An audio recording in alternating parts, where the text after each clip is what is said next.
Good evening, Nate Carpenter, along with Sean Hale, Coach Sean Hale. He's here tonight. Doug Byerly's somewhere downstate on the eastern border of PA. He's at a conference.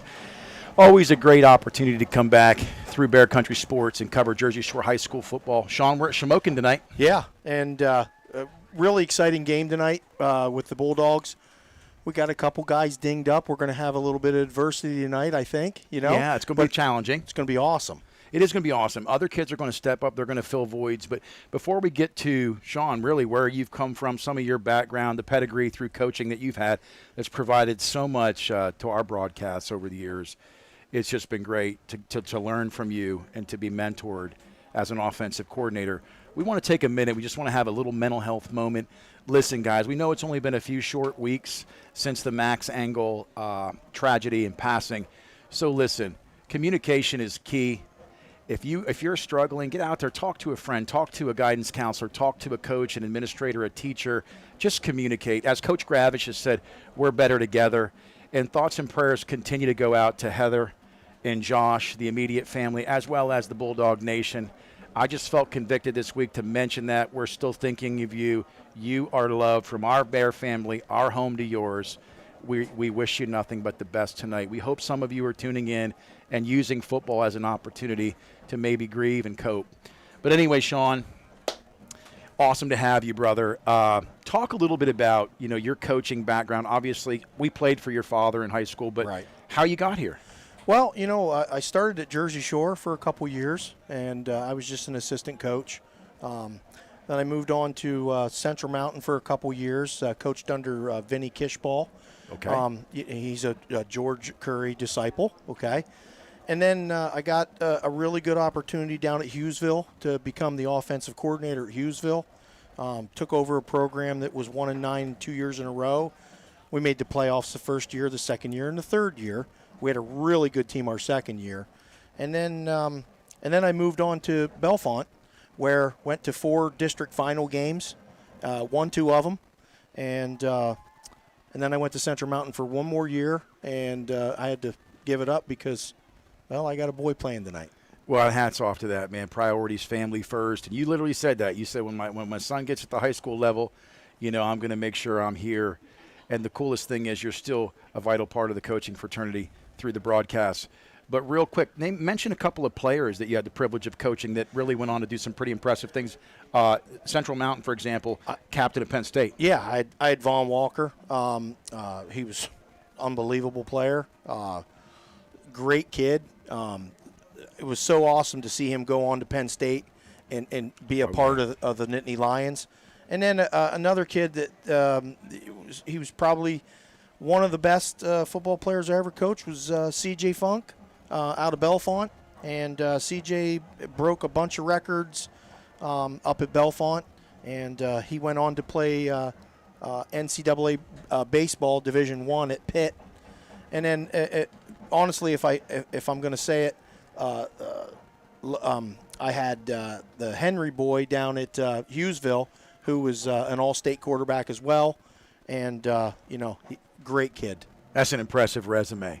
Listen, tonight, if you're tuning in, we know some of you are watching in mass communities at Bald Birds and the Gamble downtown and different places. We want to thank you for tuning in. But remember, become an intimate part of our family fraternity by logging in. That way we can account for followers, not just views, but who's really tuning into the program. And share that with a friend or a loved one so that they, too, know how to tune in at the click of a button. Again, it's going to be a great night here at Shamokin, Week 7. We're going to come back after this. When we break, you're going to hear the Tom Gravish weekly interview as well as hear from our sponsors that make this program happen. We're going to cut now back to the station. You're listening to Jersey Shore High School football on the Bear Country Sports Network.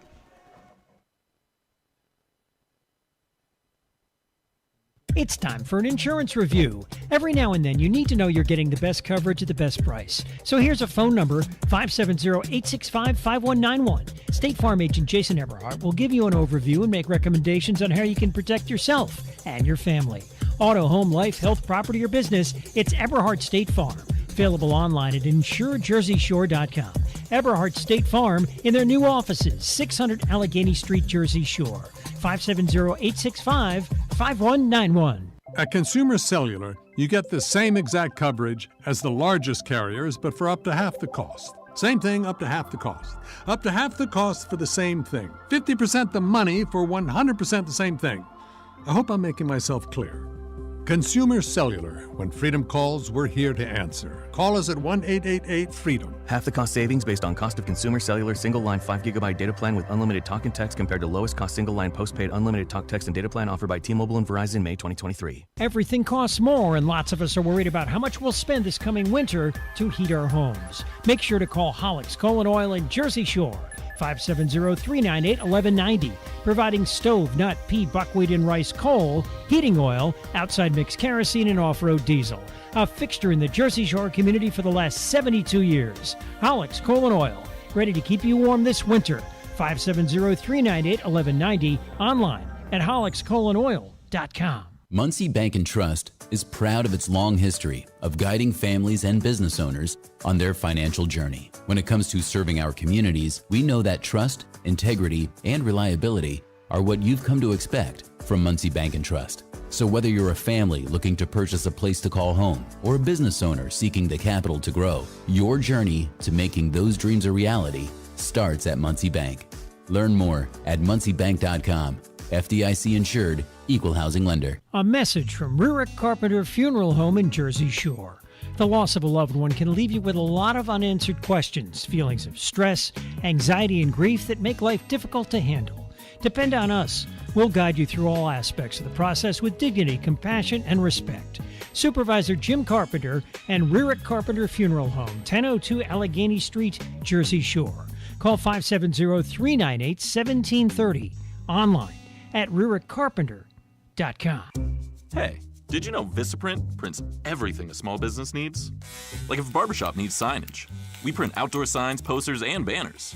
Or if a ballet school needs merch, 1, 2, we print tote bags, t-shirts, hoodies, hats. Or if a coffee shop needs a total refresh, latte for Mike? Vistaprint designs logos and prints it on menus, mugs, paper bags, anything. Because with Vistaprint, the printabilities are endless. Print it all with 25% off for new customers with code NEW25 at Vistaprint.com. Coach Gravish, Nate Carpenter, Bear Country Sports. Great to be back here pre-Shamokin. Absolutely. We appreciate you coming back. We've had a pretty good week of practice so far, and the guys come out with a lot of energy, a lot of spirit. They realize that Shamokin has some great talent, 3-3 record. They got a great talented running back as sophomore. They have a talented wing back that Pencil's been around forever, and they got a freshman quarterback that's pretty talented. Their line's huge, so we're looking forward to going down to Shamokin. It's going to be a challenge, but we embrace it, and the only thing we can do is play Bulldog ball for 48 minutes. Absolutely. Well, Shamokin's up next. Let's talk a little bit about last week. Last week you were on the road at Muhlenberg College. I came into bells ringing in the background. What a beautiful turf surface. It was a great game on the road to test, the second week of a 4-game road stretch, which is a big deal. How do you feel the kids responded? 2.5 hour drive. It was a great contest. Executives got some great athletes, but how do you think they responded last week? I thought they did great. Anytime you can win a football game 48-14, and we made a couple mistakes, but hey, if someone says, hey, can you make some mistakes and you'll have a 48-14 win every week the rest of the year, I think we'll take that. You know what I mean? So I like the way the guys responded, the way they played together. But as you said, hey, what a great facility that they have there at Muhlenberg College. The impressive school buildings and the athletic center around there. Great turf surface. Anytime you can play and have a chance to play, in a college stadium, that's really neat.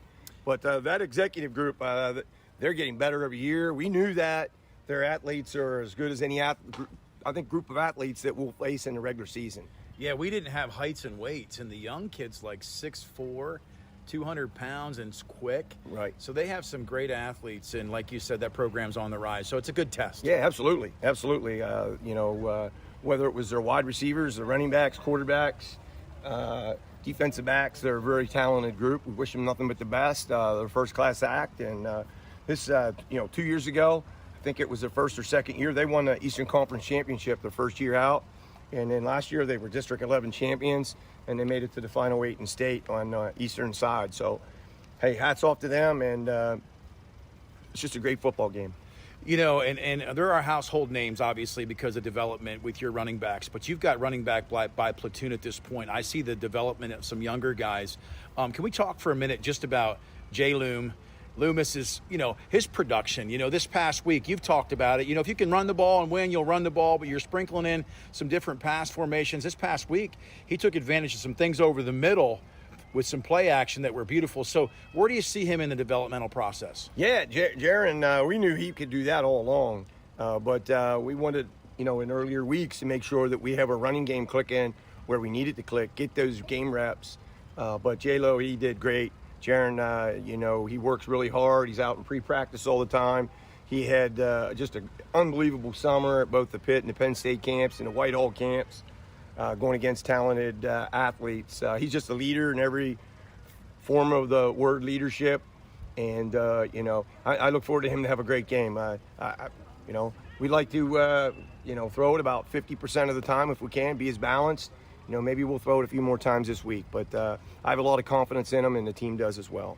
So let's talk about Shamokin briefly. You talked about Pencil, some of the household names down there with the Indians. Great turf surface. You know, a really nice press box. Every time we go down there on the road, very hospitable with the media. What do you look forward most to this matchup this week, the third week on the road? Yeah, I mean, it's a challenge for us. Everything that we've been going through hasn't been easy, and every week's a challenge, and here's another challenge right up there. We embrace it. We look forward to it. I look forward to an opportunity to show what we can do. And, you know, a few different guys we'd like to get into the ball game. A little bit more this week with running backs and receivers. We look forward to that, and like I said, we've had a great week of practice, and I'm a firm believer that you're going to play the way you practice. Yeah, and you talked about resiliency earlier in the year. You know, obviously the team's been through a lot emotionally, but at the same point in time, really some high character kids, some integrity. You know, the kids have unified. Can you tell us before we wrap things up tonight? Obviously, you've got a game plan, and you're going to listen. We've talked long enough. You've got a game plan. It's business as usual on Friday night. Next opponent up, but I've thought about this a lot the past couple of weeks, just with the weight room. You know, you can have average talent, but if you can get the maximum potential out of that kid, as far as that young man, as far as his size, strength, and speed, get him into the focus of the culture of Bulldog football. What is it about the weight room here with this program that's contagious? I don't know. The kids buy in. We get more guys participating, more guys going to a different level. You know, I feel that we have one of the best strength programs, conditioning programs, and you know, agility and speed programs that you can find out there, and our guys do it. You know what I mean? My old high school coach used to say the best plan for the off season is the ones the kids are consistently doing. So we feel that we have some great ideas. All the coaches are involved, and I think it gives us an advantage, no doubt. Absolutely. Well, it shows on the field week in and week out. You know, you guys are strong for 4 quarters, and you're getting all the guys into the game. Did you get everybody in last week? I think we did. I'm not sure. We'd have to ask, but that's always the goal. Yeah. You know, when we get the score on the right end of it, we want to make sure that everybody plays. I think, you know, in playing 6 games, I'm pretty sure that we got almost everybody in 5 out of the 6 games. So that's pretty good, and we're looking forward to Saturday. You know, hopefully, we're planning on a victory on Friday night here, but we're planning on leaving Jersey Shore at 7 a.m. for a trip to Temple. We originally had it with Navy. We had a little snag in that trip. We got a hold of some other people, and Temple's like, hey, why don't you bring them down to Lincoln Financial Field to watch University of Texas San Antonio Roadrunners, who's a great team. So we're going down to the link on Saturday, and we're going to have a great tailgate and have some fun and you know, watch Temple. Hopefully Temple can win and spend a lot of time together. Well, that's one thing I love about the program. You guys work extremely hard, but you play hard. And I love that. You keep the kids interested. And for a lot of kids, this might be the only time they get out of the 17740 halo and experience something like this. So right. The players deserve a reward. You know, we're kind of demanding in the off season, and, you know, we don't force kids to go to the Pitt camps and the Penn State camps. I think it's to the point now they want to go to those things. They feel like it's a lot of fun, you know, staying in downtown Pittsburgh and working out with Penn Hills, you know what I mean? So this is a reward for all their commitment and their sacrifice and their dedication and all their sweat and hard work. So hopefully we get a little better weather for Saturday. Well, Coach, it's always a privilege talking to you, and we wish you nothing but the best tonight against Shamokin, and it's a great day to be a Bulldog. Sure is. Thank you. Thank you. Every piece of land has a story. For the Nelsons, it's cruising around their Montana ranch on a John Deere Gator XUV 835R. With 3,000 acres, there's plenty of work to do. We're not afraid to jump in and help each other out. That's how they've kept their ranch going for 5 generations. It's all about efficiency. Like teaching visitors to fly fish. The whole joy with fly fishing is matching the hatch. Run with us on a Gator XUV 835R and start telling your story. Learn more at johndeere.com/radio. There's still an Agway in your local area. X-Agway in Jersey Shore. They have been supplying the community for years. X-Agway. Everything you'll need to win the seasonal fight. Whether it's fertilizer and lime for lawn and garden season, or rock salt and ice melt for the winter weather. Right now, it's time to set your food plots and grab wood pellets from X-Agway. 112 Harris Street, Jersey Shore, X-Agway. Local people taking care of local people. 570-398-2770. If you want to sell a house or buy a house, make it Anchor Realty in Lock Haven. Dave Winkleman and his team are ready to help you. Dave's a Jersey Shore graduate. He's ready to help fellow Bulldogs get that deal they want. He's motivated to market your home and find you a new one. 570-858-0777 for Dave Winkleman and the team at Anchor Realty. Ask Dave how he can guarantee your home will sell within 90 days. 57 Belfont Avenue, Lock Haven. Anchor Realty, ready to serve you. 570-858-0777.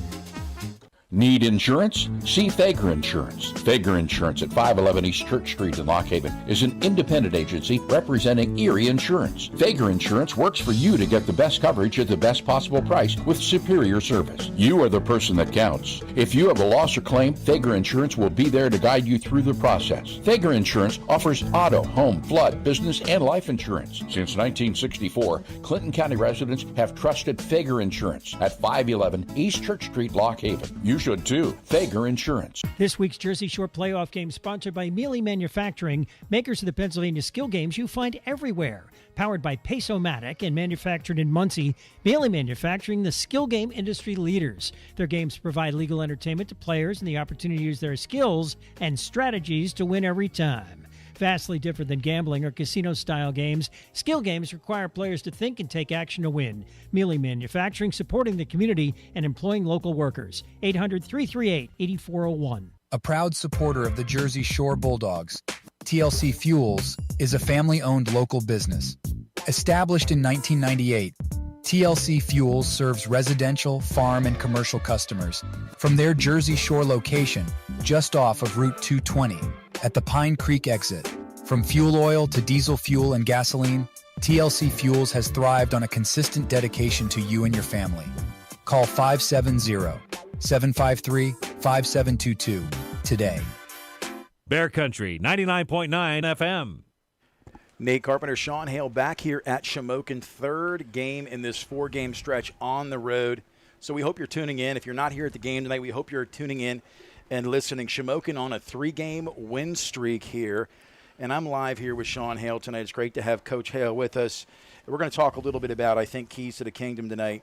With Jersey Shore, Sean, we've seen them have a little evolution this year, become a little more balanced over the last few weeks. What do you like about some of the things you've seen offensively? Well, offensively, we seem to be very balanced. So, what that means is we throw the ball just as much as we run the ball.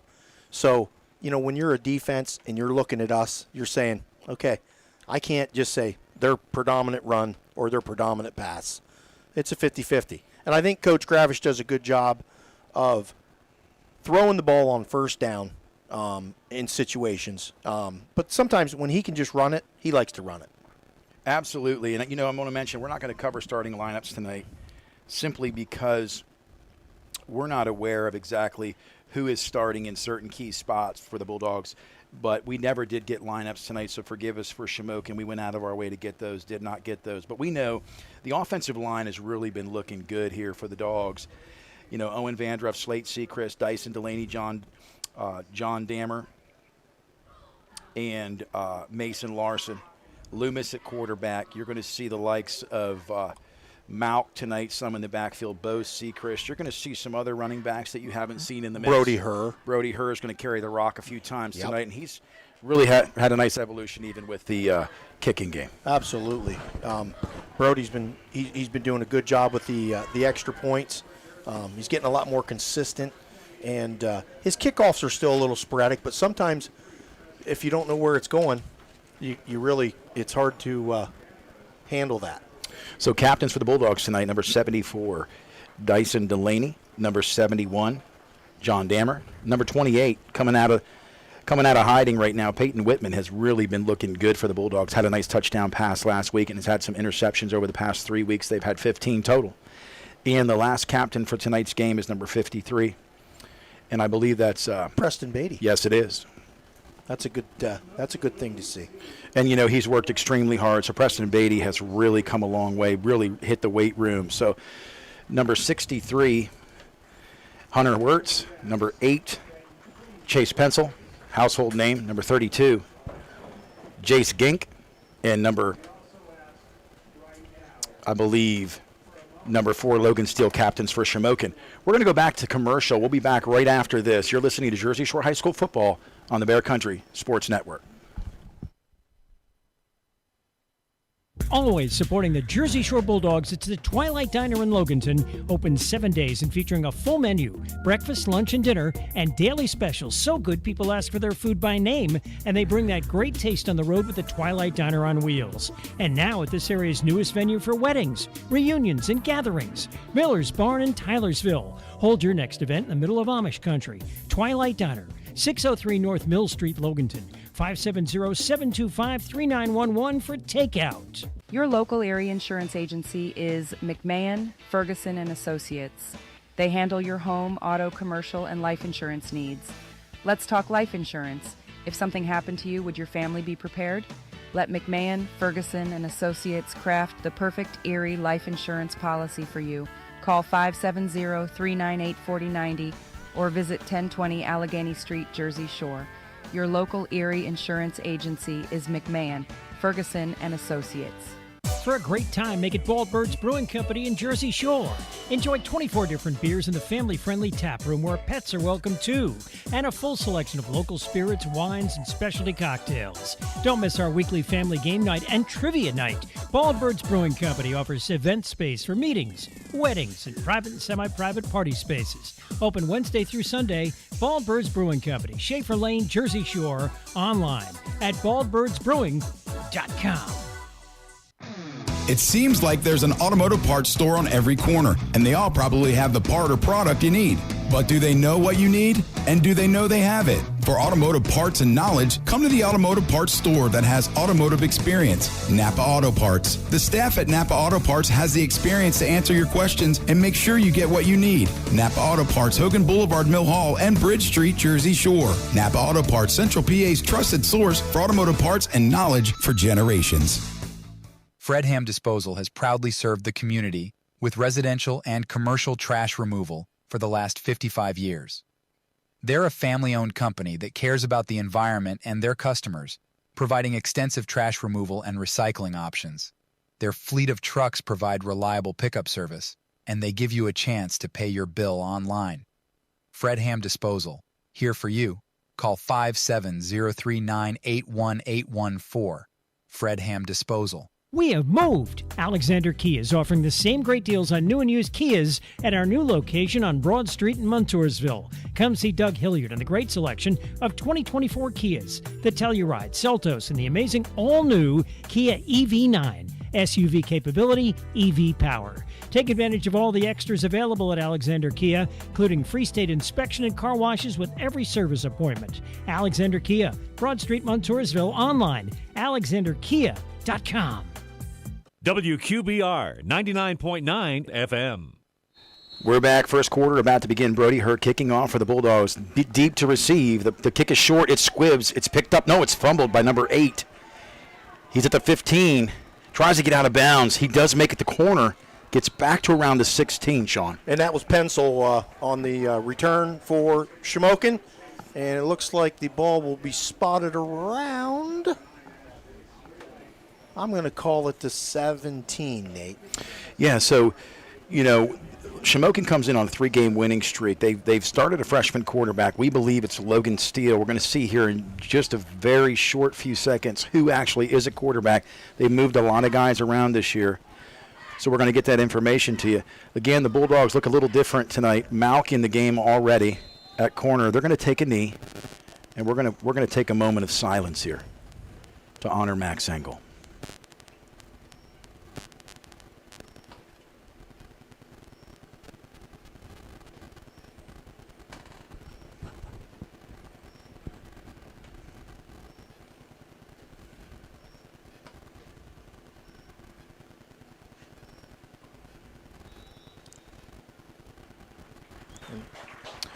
Sean, what do you think? Well, I mean, it's just a respectful thing. We're seeing it each week. The flag goes up. We decline it. It's 1st and 10. Here we go.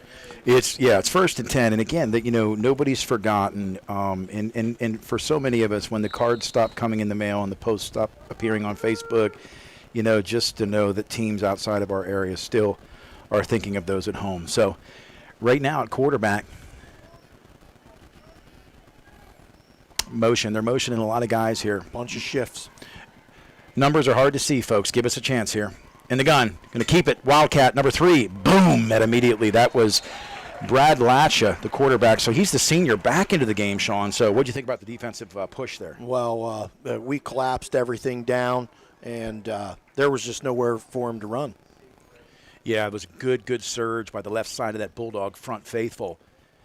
So across the front right now, you've got number 11, Brody Herr. You've got number 75 for the Bulldogs, and that's Caden Walker. He's had a great year so far.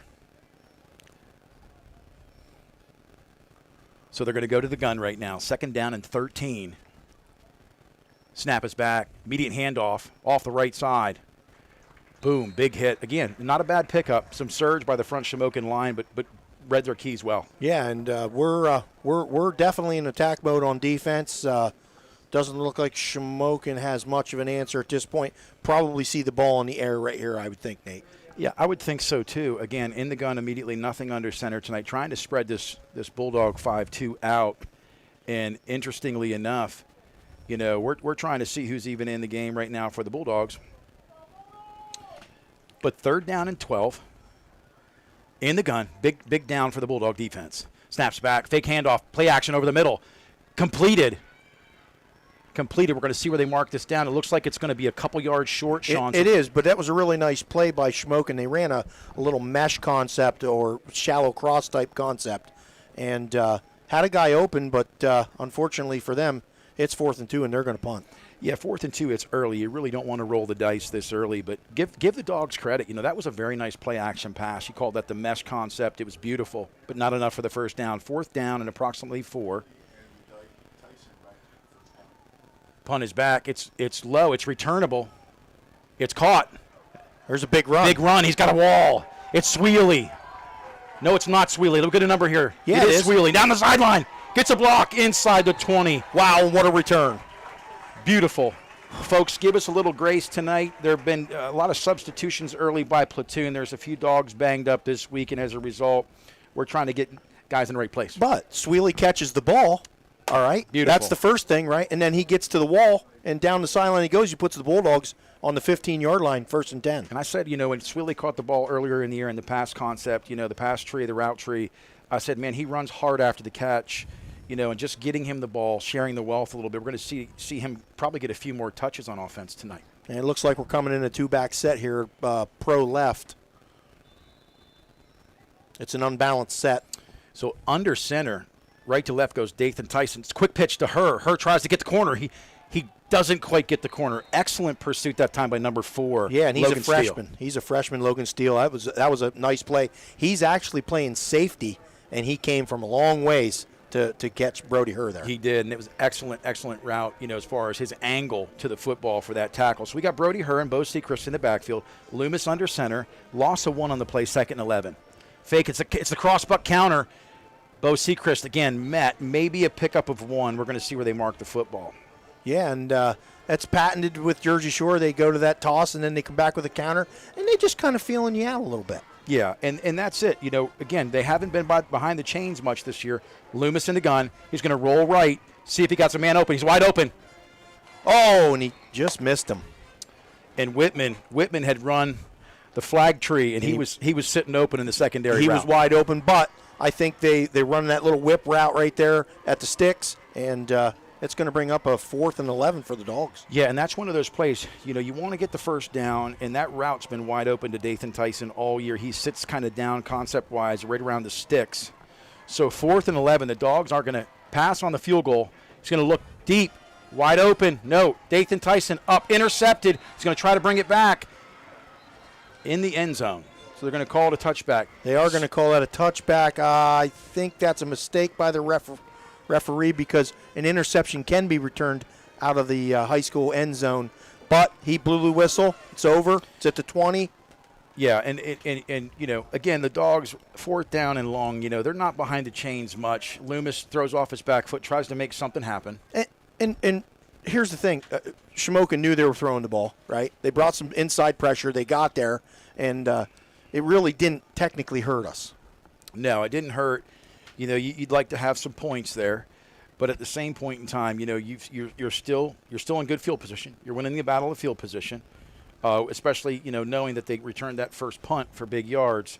So this is the second time Shamokin's been on the field tonight. We're going to see if they can make some advances against the stingy 5-2 Alex Jackson defense. So number 3, Brad Latcha has been in the shotgun tonight. Single back to his left, singles right and left, 1st and 10 on the 20. He's going to look to the middle screen route. Wide open is number 1. Uh-oh. Makes a catch. He's got a break. Good speed down the field. He could go all the way. Being pursued. What a tackle. And I got to give credit, you don't realize how quick Ashton Swaley is. I'll tell you what, I thought the kid was gone, to be honest with you. They set up that little tunnel screen. They did a really nice job of setting that up. That guy came across the middle.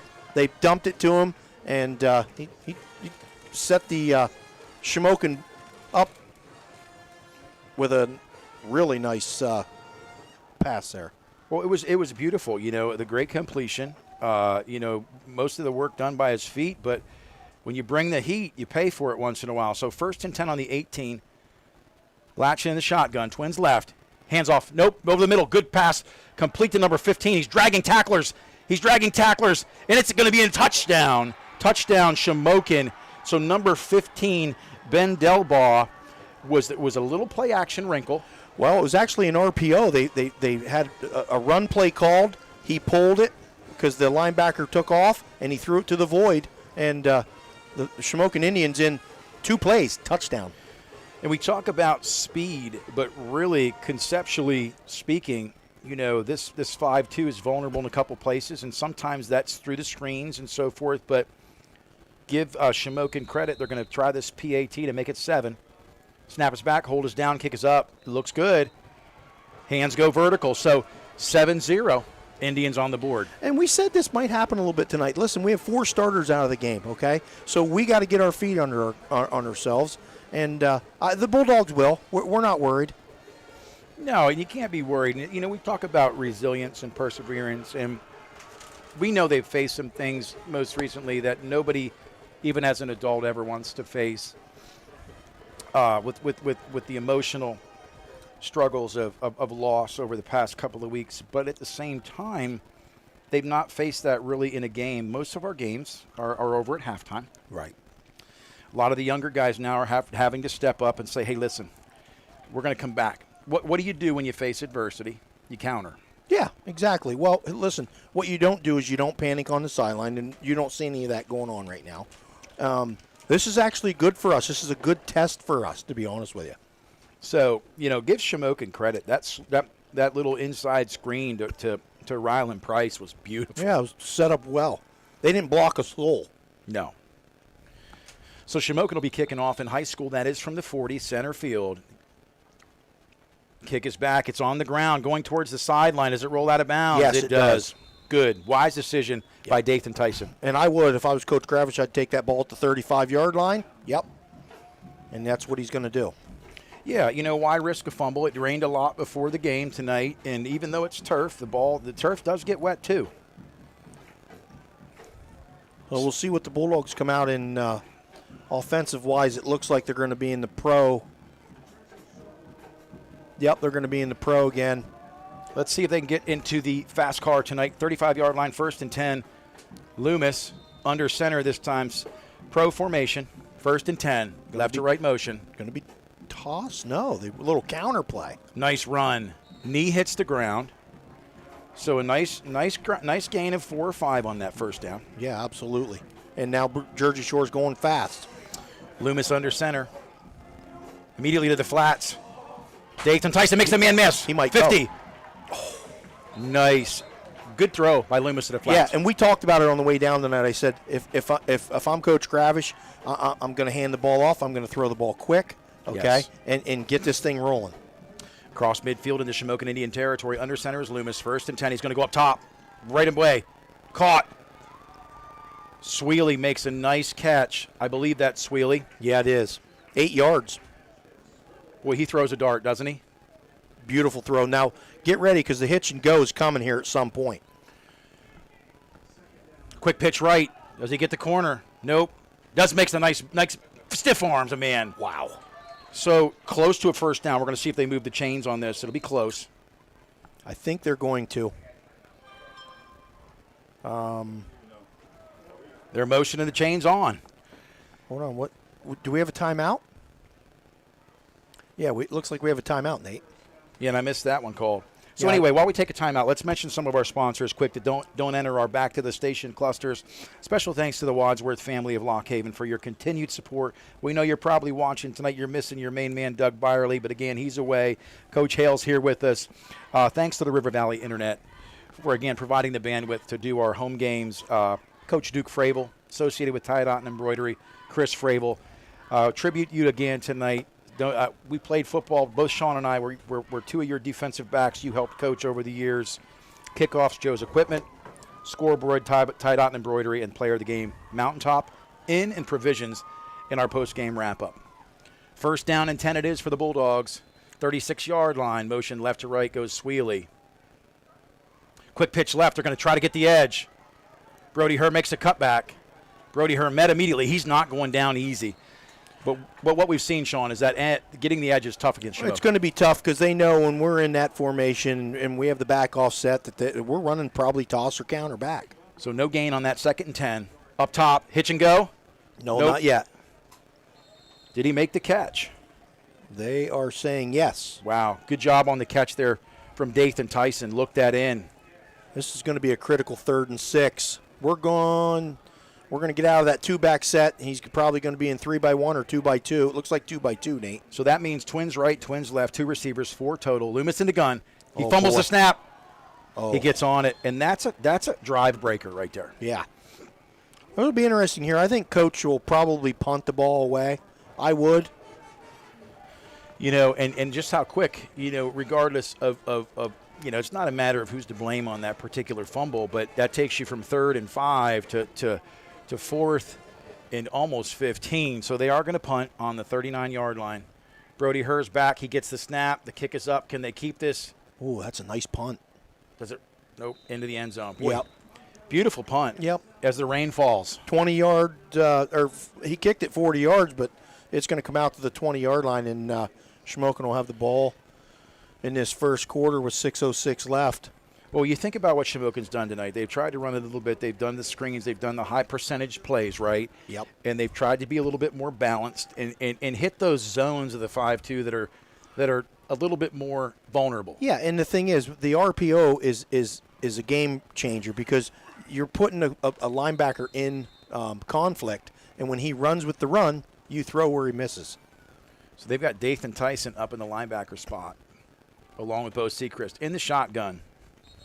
Brad Latcha, they're going to call a motion penalty here, I believe, on Shamokin. They are, yep. So what happens a lot of times, folks, is that there's a lot of movement. When that happens, boy, these officials are quick to call it if it's not in the right cadence. Well, that'll bring up 1st and 15 now.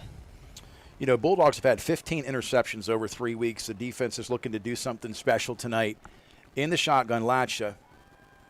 Right to left motion is Pencil. Snap is back. Immediate handoff up the middle between the tackles. There's a flag. We'll see if that's a hold. It is a hold. It's going to be a hold on Shamokin.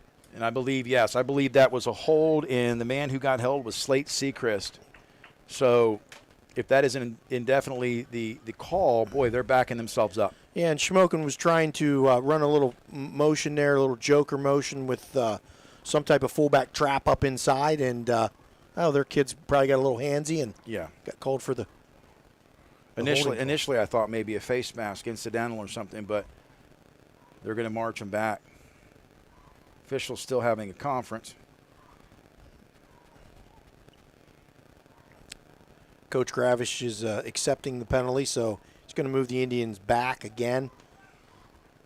Still going to be first down, but now it's going to be probably first and 22. Yep, so we have first and 22 in the gun. Latcha. Single receivers left and right. Single back to his right. Snap is back. Handoff immediately. No, it's a fake again. Big hit. They're going to call it incomplete, but very good coverage. And again, they tried that little shallow cross, okay, and this time we were sitting on it. So very nice. Good adjustment. Good adjustment by Coach Jackson for sure.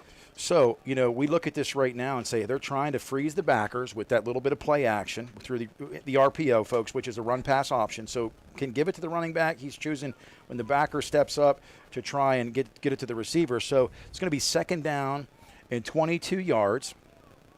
I think you'll see Shamokin probably run the quarterback here. They're in danger zone right here. Ball is currently on the 8-yard line. Shamokin Indians up 7-0. Again, not getting a man off, so all of a sudden they've come unglued. Yeah. Not just with the penalties, the holding penalties, but the undisciplined nature of that type of play. I know the offensive coordinator at Shamokin, Mark Burrows, good dude. That's uncharacteristic of him, so, that's probably just some type of mix-up there. Well, maybe they got a timeout beforehand. I think they picked up the laundry. Oh, they did. Okay. Okay, and they did get a timeout. But they granted it to them. Yeah. But, when we talk about the Bulldogs, it's been a dominant year. They're 6-0-1 with that tie to Selinsgrove. Right now in playoff standings, they're slightly behind the Seals.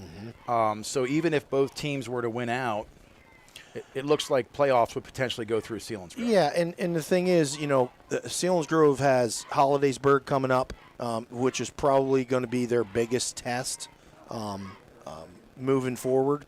I'm sure they're going to be favored in it, but if they can get by that game, they probably end up with the home field advantage, Nate. So the Bulldogs right now defensively have been stingy on this drive. Shamokin doing themselves no favors. They've been penalty happy. Did get the timeout there before the 12th man was on the field. Facing now a second and 22. Ball on the 6-yard line. They say the 8. So in the gun has been quarterback number 3, Brad Latcha. Motions left to right. Single back. Latcha's going to look deep. He's going to look to throw it up. The home run ball. Good coverage.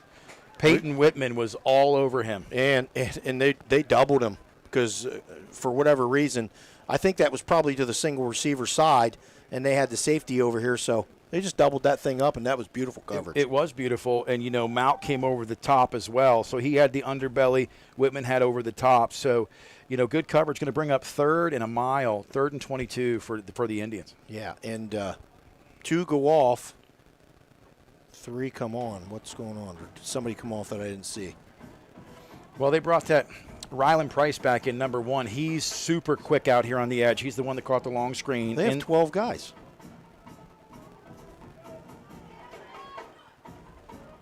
Wow. Did they have 12? Yeah. 1, 2, 3, 4, 5, 6, 7, 8, 9, 10, 11, 12. Yeah, I thought so.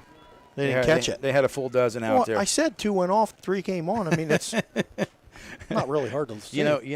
5 out of 4 people recommend. I'm just kidding. But anyway, we're having a good time here at Shamokin. Thanks for tuning in. Thank you once again to the Wadsworth family for allowing us to do this and enjoy each and every Friday night under the lights. 5:42 in the first quarter from the end zone. Punting of the Indians. Snap is back. Oh, nearly blocked. Returnable. Uh-oh. He fumbles it.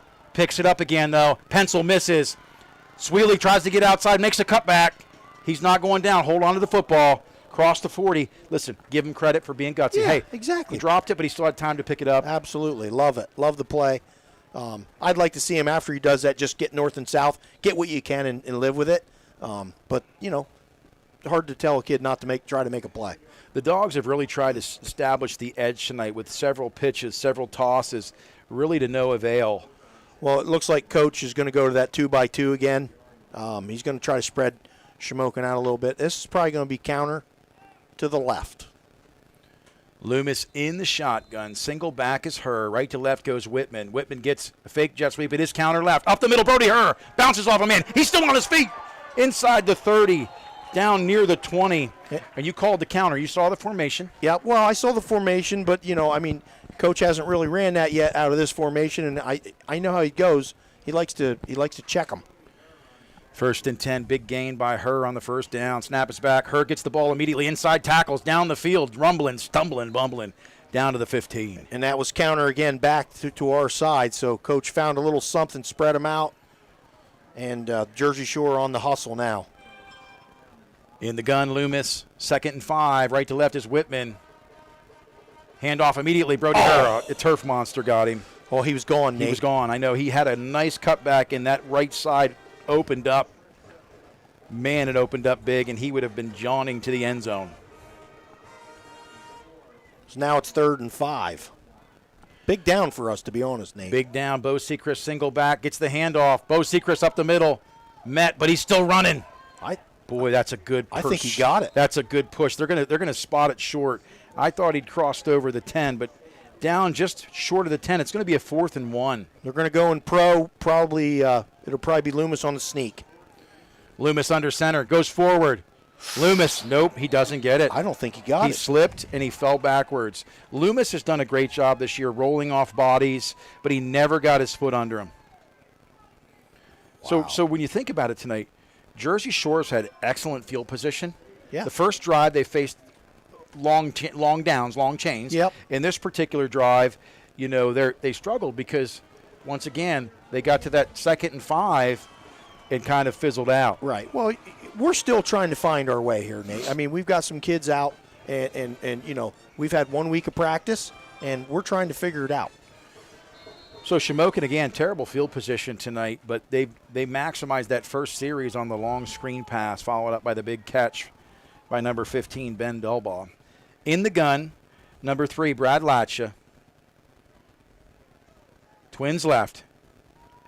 Running play up the middle. Breaks a tackle. He should be gone. Boy, oh boy. Quick run. That was number 32, Jace Bink. And they're trying to run up inside the B gap there, and that time they sprung it.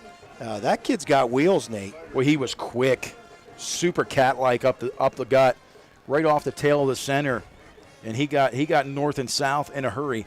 3:57 to go here in the first quarter. 7-0 is the score. Indians, we're on the road, and beautiful play, that last play for a first down. The Indians on their own 40-yard line, 1st and 10.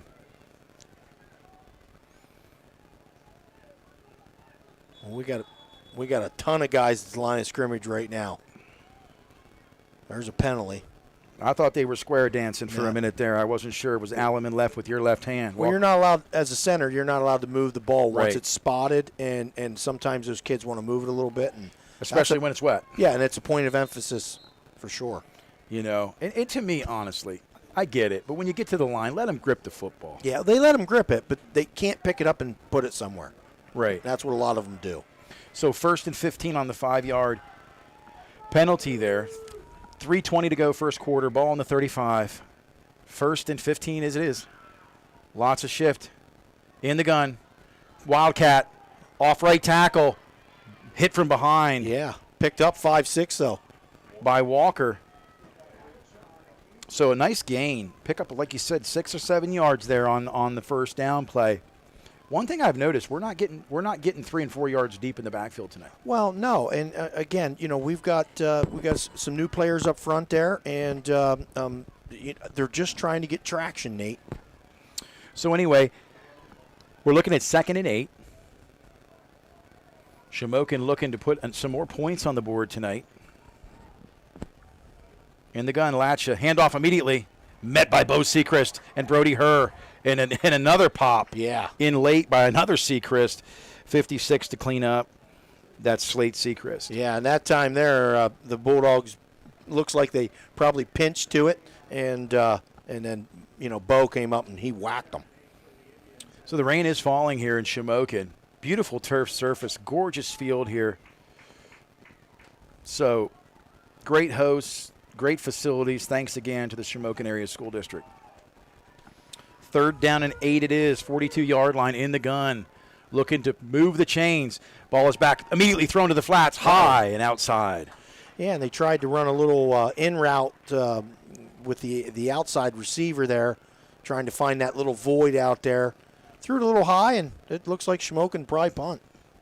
Well, this is our 3rd time receiving a punt tonight. Back deep, number 23, Dathan Tyson, along with number 9, Ashton Sweely's had a couple nice returns tonight. They set up a really nice wall on that first return. Yeah, I got a feeling he might break this, Nate. It's a high snap. Kick is back. It's low. Ashton Sweely says, I'm taking it. And you know what? Don't let it run out. That could have rolled another 10 yards. Exactly. That was a great play. He just picked it up, got forward, got 2 or 3 yards, and now looks like Jersey Shore will start the drive on about the 29-yard line. So the Dogs, the third series, first series was sort of halted down inside the red zone by a fumbled snap, and that led to no points. But 1st and 10 on the 29, Loomis under center, pro-I formation, singles left and right. Yep. Officials trying to get set here, 25-second play clock. We are in the first quarter with 1:42 to go. And the refs aren't letting them go too fast. It's the hitch. No, it's a straight fly route. And there was hands all over that play. Yeah. No call, though. No call. So anyway, got a little handsy. But the refs are letting them play. Yeah. So it is what it is. I like that. It's good to blow the top off once in a while. 2nd and 10. Hitch route. Sweely gets it. Running it outside. Pencil on his heels. Sweely, though, that's 10 yards. They're going to move the chains. He's athletic. He really runs well after. He's wiry. And the cool thing is he catches that hitch and gets completely outside, gets away from the defense. 1st and 10, 40-yard line. Handoff immediately up the middle. I believe that's Bo Sechrist on the fullback pop. Yep. And Jersey Shore now getting into their spot here where they love to go really fast, and Shamokin's kind of on their heels. Snap is back. It's a hitch. Sits down, nearly falls down. That's a great play. Great play. I give Dathan Tyson credit. He was down and out, got back up, makes a catch, and gets the first down. And he was smart. He knew where the sticks were, and he just got forward. And 32 is quick. We saw him run the football tonight. Jace Gink is covering him. Here 1st comes and 10. Toss. No, jet. Jet sweep. Dathan Tyson gets the edge. First time tonight down the sideline. Makes a cutback. He runs over a man. He's still on his feet. 20, 15, 10, 5. Touchdown. No, they're going to mark touchdown. No, they got it. Touchdown, Bulldogs. It was huge. I'm looking for laundry, Sean. Nope, there is none. Touchdown by Tyson, and I'm telling you, that jet sweep, when he got the edge, it was all over. Well, that's the first time we've actually seen him in the season really being pursued. They say he's one of the fastest kids in the team, and honestly, he looked it on that play. Yeah, and that was a great call by Coach Gravish there, and Jersey Shore now on the board. This is a big extra point. Big play, good call, great run, great blocking by the wide receivers downfield as well. Brody Herr on for the PAT. Snap is down. Kick is short, but it looks good. No. Went under the bar. Went under the bar, I think, yeah. It's okay, though. So let's recap a little bit here. The drive started off, they had about 70 yards to go. Mm-hmm. But what you talked about, you said something very key in that. They were able to get into the up-tempo fast car. We talk about tempo, but then we talk about the rhythm of the play calling sequentially, and that was huge. Yeah, and the problem with the only problem with the fast car is when Coach gets a penalty on him or he gets a negative play, then it's harder to kind of get that thing rolling. But, boy, when we start going forward, getting 5, 7 hitches, 10 yards, and then next thing you know, we bust one on the outside. Shamokin was tired there. They were tired, and it showed in the pursuit of Dathan Tyson on the jet sweep. He sort of ran away from guys, got a couple of key blocks, but able to do the rest with his legs. So 49 ticks to go here in the first quarter. 7-6 is the score. Shamokin up by 1 after the PAT fell short. So the Dogs really, even when we talk about missing 3 or 4 key players tonight, you won't hear Tate Secret's name, Elijah Jordan, or Peyton Samar tonight, along with Coach Hale's son. He is out for a week. Kickoff by Brody Herr. It's short. It's going to hit the turf. How's it going to bounce? It's up. It's number 4. The freshman gets hit immediately at the 30, drug forward a little bit. That return by Logan Steele. And he's only a freshman. That's pretty good. He's got good wheels. Carson Watkins in on the wrap-up duty there for the Bulldogs. Hats off to Carson Watson. We're going to have his dad, Matt, at some point on halftime to talk about what it was like coaching the pipeline from Annisford over the years. That's awesome. Kickoffs all year long, brought to you by Joe's Equipment. We thank you so much. Joe's Equipment offering sales, service, and parts. Cement Drive, Jersey Shore, 398-1391. In the gun, Latcha, he's going to look to the sideline. It's in and out of the hands. Well thrown football, wide open. Would have had at least 5 to 7. Thrown to number 15, Delbaugh. Yeah, and they kind of, caught us playing back a little bit there, and they tried to throw the hitch like we, but they didn't complete it. Brody Herr's coming out of the game. They're bringing in Beatty at defensive end. Brody Herr comes out. His hands are up like this. Come on, I want to play. Well, yeah, but he's running the ball tonight, and he's playing defensive end. And he's serving up Gatorade. He's doing it all. Yes, he is. So anyway, 2nd down and 10. Lots of shifting. Okay, there's the penalty. They must have moved the ball again. They sure did. Yeah, moved the ball again. So that's going to make it 2nd and 15. 2nd and 15. So the Bulldogs right now, hats off to the kids. They've been through a lot this season, and we talk about resiliency, but tonight it's next man up. It's not a rebuild tonight. It's just simply retooling and getting the right players in the right position. So they've moved Dathan Tyson tonight up at linebacker along with Bo Sechrist. Snyder's in, Malk's in, Whitman's in. In the gun, 2nd and 15. They're going to wildcat it up the middle. He breaks a tackle. Good speed. Yeah. Good speed. Number 3, Latcha carried that football, picked up about 7. Yeah, and we don't normally see Jersey Shore getting gashed up in the middle. You know what I mean? Right. So we're just a little different tonight. And hats off to Shamokin. I mean, they did a really nice job, and they're going to let this clock run down. And that'll be the end of the first quarter, Nate. That'll be the end of the first quarter, and we're going to cut to commercial here in just a second. The score, 7-6, Shamokin over the Bulldogs. Is that the first time we've been down at the end of a first quarter, and how long? It could be, yeah. It could be, very well could be. You're listening to Jersey Shore High School football on the Bear Country Sports Network. 40 years serving the Jersey Shore area community. All Round Tire, your hometown service and tire sales center. Family owned and operated, All Round Tire features Cooper, many other tire brands, including Michelin and Firestone. Make us your first choice not only for passenger, light truck, farm, and ag tires, but also for service, brakes, exhaust belts, and hoses. And we offer the only vulcanized flat repairs in the area.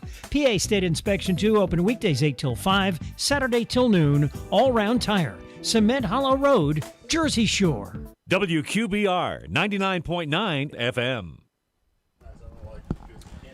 So the Bulldogs tonight, it's trial by jury, man. It's been a platoon of guys seeing the field, and I just noticed Owen Vandruff was headed to the locker room too. We don't know what that's all about.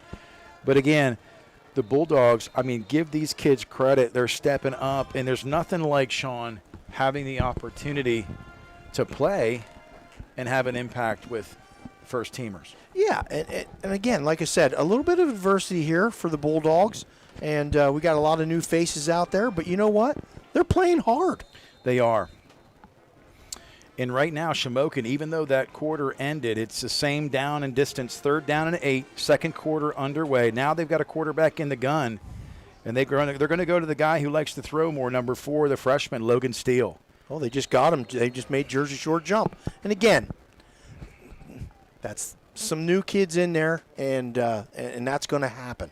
Yeah, it's going to happen, and not only are there new kids in the process of bringing some different personalities to the game, different players to the game, you're shifting positions around. Yes. Now that brings up, 3rd and 3. So Luke Thompson at left defensive end. We've seen Beatty at right end. We've seen her at right end. We've seen different players coming in now.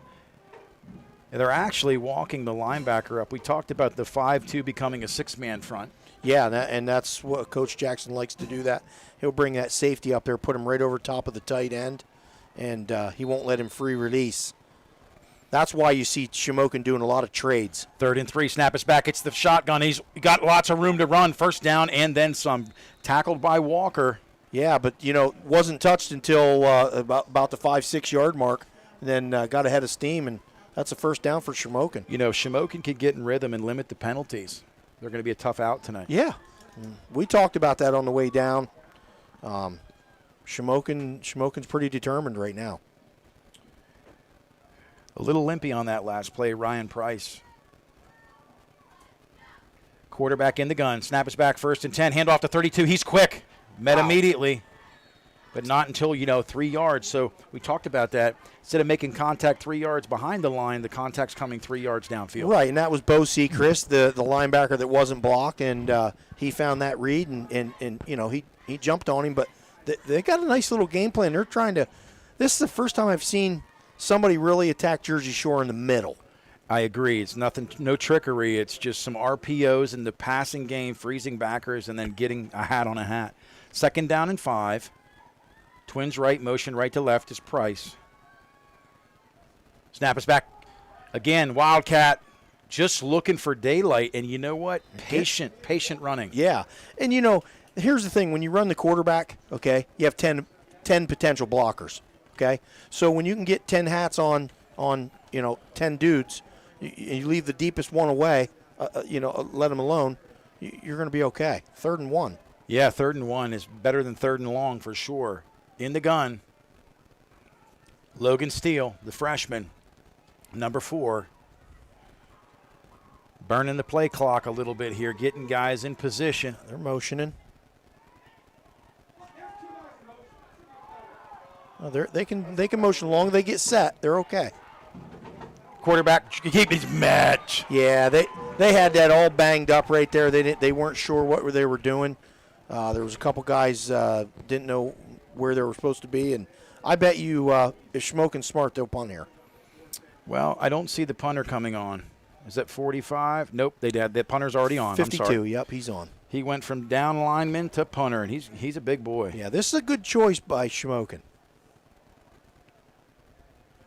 No, it's a fake. Up the middle, he's met. I'm going to tell you right now, 9:43 mark of the 2nd quarter. Mark my words, that will be a difference maker in this game. Well, and you know what we talked about, Sean? We're down numbers tonight. We're down. We've got guys jockeying for different positions.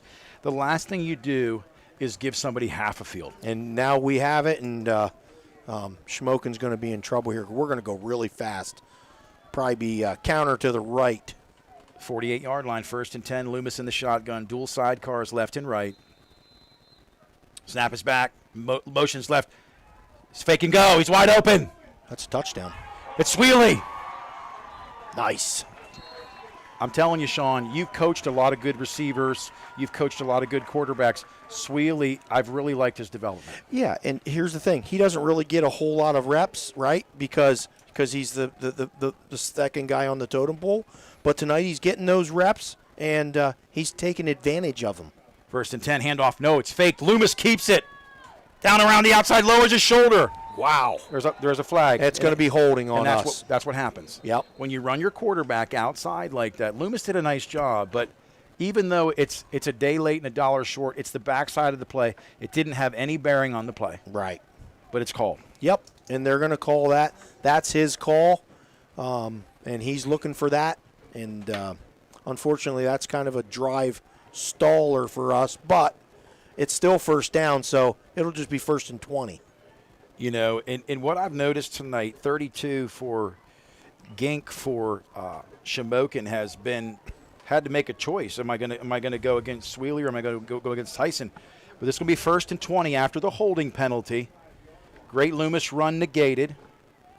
Loomis in the gun. Referees are really making him go slow. Loomis gets it. Throws immediately. Gets a block. Sweely down outside. Fumbles it. Out of bounds. That's fortunate for the Dogs because that was on the turf for a minute. Yeah, and as receivers out there, when they throw that now screen or key screen that some people call it, you definitely want to make sure your wide receivers are doing a good job blocking. 2nd and 9. Throws to the flats, and that's just low. That's going to skip. You know, you saw Loomis on that. The ball's a little wet, and it can mess with your confidence. He really didn't step into that throw. And I thought maybe the receiver was a touch too wide. I wouldn't disagree with that. You know, give the quarterback a little shorter throw on that. It's 3rd and 9. Loomis is going to roll. Over the middle. Wide open is Snyder. Touchdown. And he did it. On the backside, I can tell you right now, they saw something on film because Loomis's eyes, as soon as those two guys were covered, his eyes immediately went to the middle of the field and threw the ball for a touchdown. So impressed with Loomis tonight because I had some conversations this week about him learning to see. Going for 2. They're going to go for 2 on the 3-yard line. Loomis in the gun, trips right. He's rolling right. Thrown to the pylon. It's caught.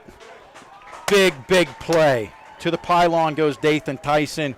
Loomis looks good in the rain. Yeah, and that was a absolute rifle shot over there. I mean, that ball it wasn't off the field more than 4 yards or 4 feet. Yeah, it was a clothesline. It was a clothesline. But you know something, let's talk about that because we talked about this on the ride down. We talked about being in week 7 and what happens when you have to persevere. When you're down a couple of guys and you got some different names like the Snyders and these guys have really stepped up. Hats off to you, my man. You know, Evan Snyder, you've worked hard. That touchdown is worth every moment. Remember that. But Loomis went up the route tree. Primary, secondary, he went to number 3. Yep, absolutely. And they probably went over that, I'm sure, in practice a lot. I'm sure they watched a lot of film. They studied a lot of film. And they saw that kid, you know, from another team that was coming across the middle, and they said, hey, if they're covered, look to the middle. What I like with Coach Gravish, too, he didn't hit the conservative button. They went from 1st and 20. I told you that play when they went for it there, that's going to be the turning point in this game. You did. You said mark this down. Kicking off, Brody Herr, 14-7 Bulldogs. Kick is a rocket. Is it going to go out of bounds? Oh, just inside the 5. We'll see if Shamokin takes us at the 35. Yeah, he tried to pin him, and it was a pretty good kick. But I would bet that Shamokin takes that ball at the 35. Yeah, you'd think. And let's go back to the punt. Fake punt. Everybody loves it when it works, right? Yeah, but it's not the right call there in that situation. I mean, you had the lead at 7-6. And you know, you're at a 4th and 3, 4th and 4 midfield. You punt that ball down there, let's just say it's the 15 or 20. Now you make Jersey Shore drive 80 yards instead of giving them a short field. Absolutely.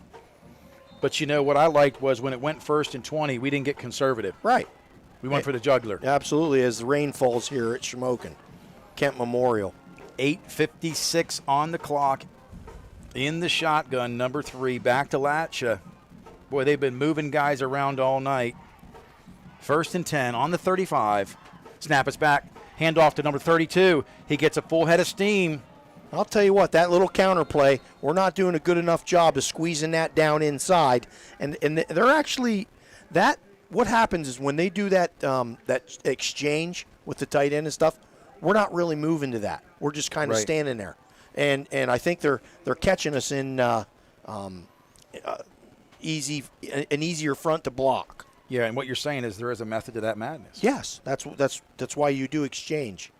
You want to make those pieces move. 2nd and short opens the playbook up for Shamokin. We'll see if they go to trickery or go to a similar ground and pound game. They've been effective with it. 2nd and 2 on the 43.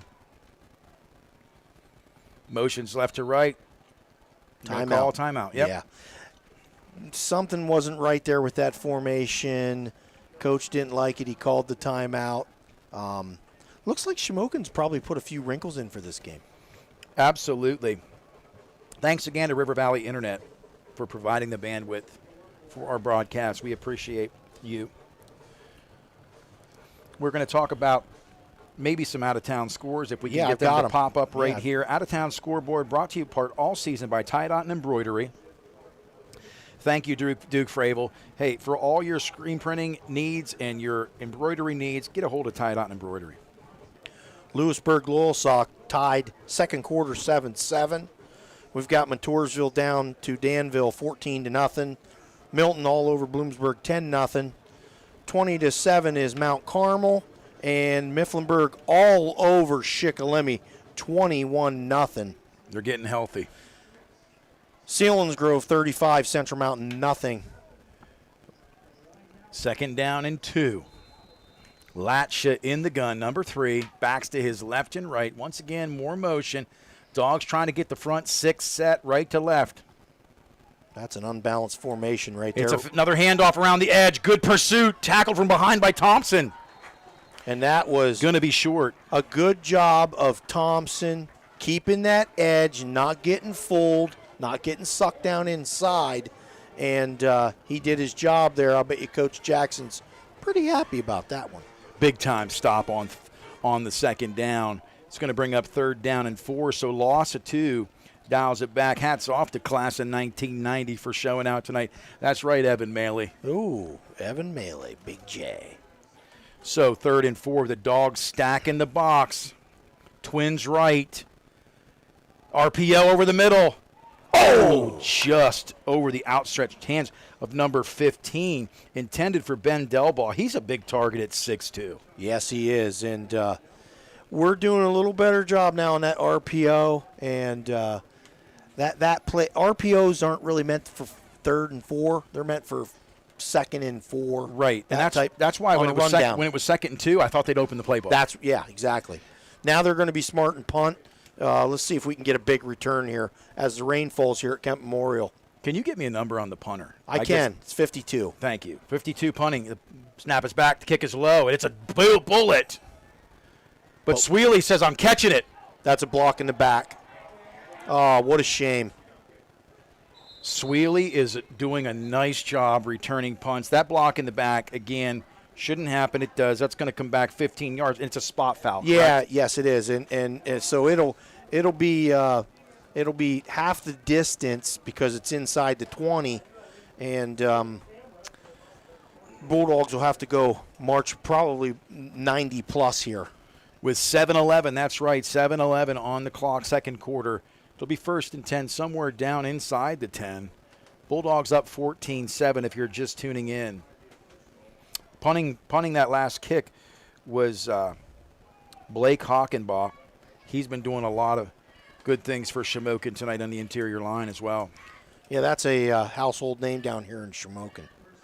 Loomis in the gun. We got dual sidecars, twins left, twins right, 1st and 10 at their own 8. Snap is back, handoff immediately. Up the middle, good block, bounces to the outside. Yeah, and we ran that little counter again, and Brody Herb got it up in there, probably picked up 5, and Bulldogs trying to go fast. 2nd down in the gun is Loomis. They're sticking with the same formation. Loomis goes right over the middle to Snyder. Yeah. But a nice pickup. Snyder gets a couple. It's going to bring up a 3rd and short here, probably 3rd and around 2. Yeah. And that was a great route. Shamokin playing off just a little bit. And now we're going to go into a trip set situation. Trips into the boundary. Oh boy, this could get interesting. Surprising, and they're offsides. But Jersey Shore moved. What are they going to call? We'll see. Yep, they called it right here. Illegal procedure on the middle receiver. Again, that's right. What people saw was the back end of that. They saw the Shamokin player go across, which was obvious, but they didn't see shifting to the trips formation. Our middle receiver. He moved, and again, we have some adversity going on. These aren't normal kids that are in there starting all the time, so they're just trying to get their feet under the ground, and we'll be fine. 3rd and 7. Loomis in the shotgun. He's going to go immediately to the flats. Caught by Dathan Tyson. Missed tackle. He's down the sideline. Tries to make a cutback and out of bounds, and he is going to be 1st down. So we talk about that's a long throw. Oh, that's a 25-yard throw to get 5 yards initially in the rain. And Shamokin's taking big chances there because we're 3-by-1 and they're singling it out. And Loomis in the gun, goes to the flats. Does he get a block? Sweely does get a block. Down the field. Sweely dragging tacklers. I'll tell you right now, Sweely to me right now is absolutely unbelievable. For a kid that hasn't been in the game at all. Yeah, he had a couple of weeks off. Yeah, unbelievable. But he's coming back and he's got fresh legs. In the gun, trips right. Loomis going to run the option, pitches it. It's her down the field. And you know something? That was the perfect time for the option. It was. I don't like the call because of our situation. I know. We don't want to get anybody hurt. Right. But Loomis did a really nice job there. And the trips blocking downfield was a big plus. 5:40 to go here, second quarter. In the gun is Loomis, 1st and 10. Hands off inside, north and south. So that's going to be enough for the first down. Chains are going to move. So Bulldogs with a fresh set of downs crossing midfield into Shamokin Indian territory. Yep, and now Coach Gravish is really starting to get this thing moving, and he's screaming at that ref right now. Yeah, he wants to move get that faster. ball set. He wants to move quick. Loomis in the gun, dual twins. Snap is back. Flats throw. Oh, it's Sweely, and he dropped it. Listen, it's okay. That ball looked funky. Yeah. But it was perfectly thrown. It was beautifully thrown, and Sweely was already scoring the touchdown before he had it in his hands. I know. So hey, things happen. 2nd down and 10 in the rain is really coming down. Nice pitch, though. Just need the catch on the back end. Fakes the handoff, goes to the flats, and that's low. It's low, and it's a loss of 1. And he slipped. I think they actually called it incomplete, Nate. Did they? Yeah. No, they didn't. No, they said they caught it, and he lost a yard. So that's going to bring up 3rd down and 11. Loomis in the gun, trips left. They're going to go up top. Whitman over the middle. He got Whitman it. makes a catch. Whitman makes the catch. The crowd's going wild here with the Bulldog faithful who've made the trip in their rain gear. And I'll tell you what, it's raining right now, and Loomis is throwing that ball like a machine. Yeah, I can't believe it. Get him a fresh towel. Trips left, 1st and 10. Counter. Up the middle, Brody Herr makes a cutback. Gets a couple. They're keeping the defense honest. Yep, absolutely. This is what we do. Right now, the jet sweep would be wide. And you never know. You might see it here. To the wide side. If they can get a hook on this defensive end. Loomis in the gun. Thrown to Sweely. Problem there. That was good defense. And I do believe number 32 got a hand in there, Jace Gink. Now, here's what I'm going to tell you.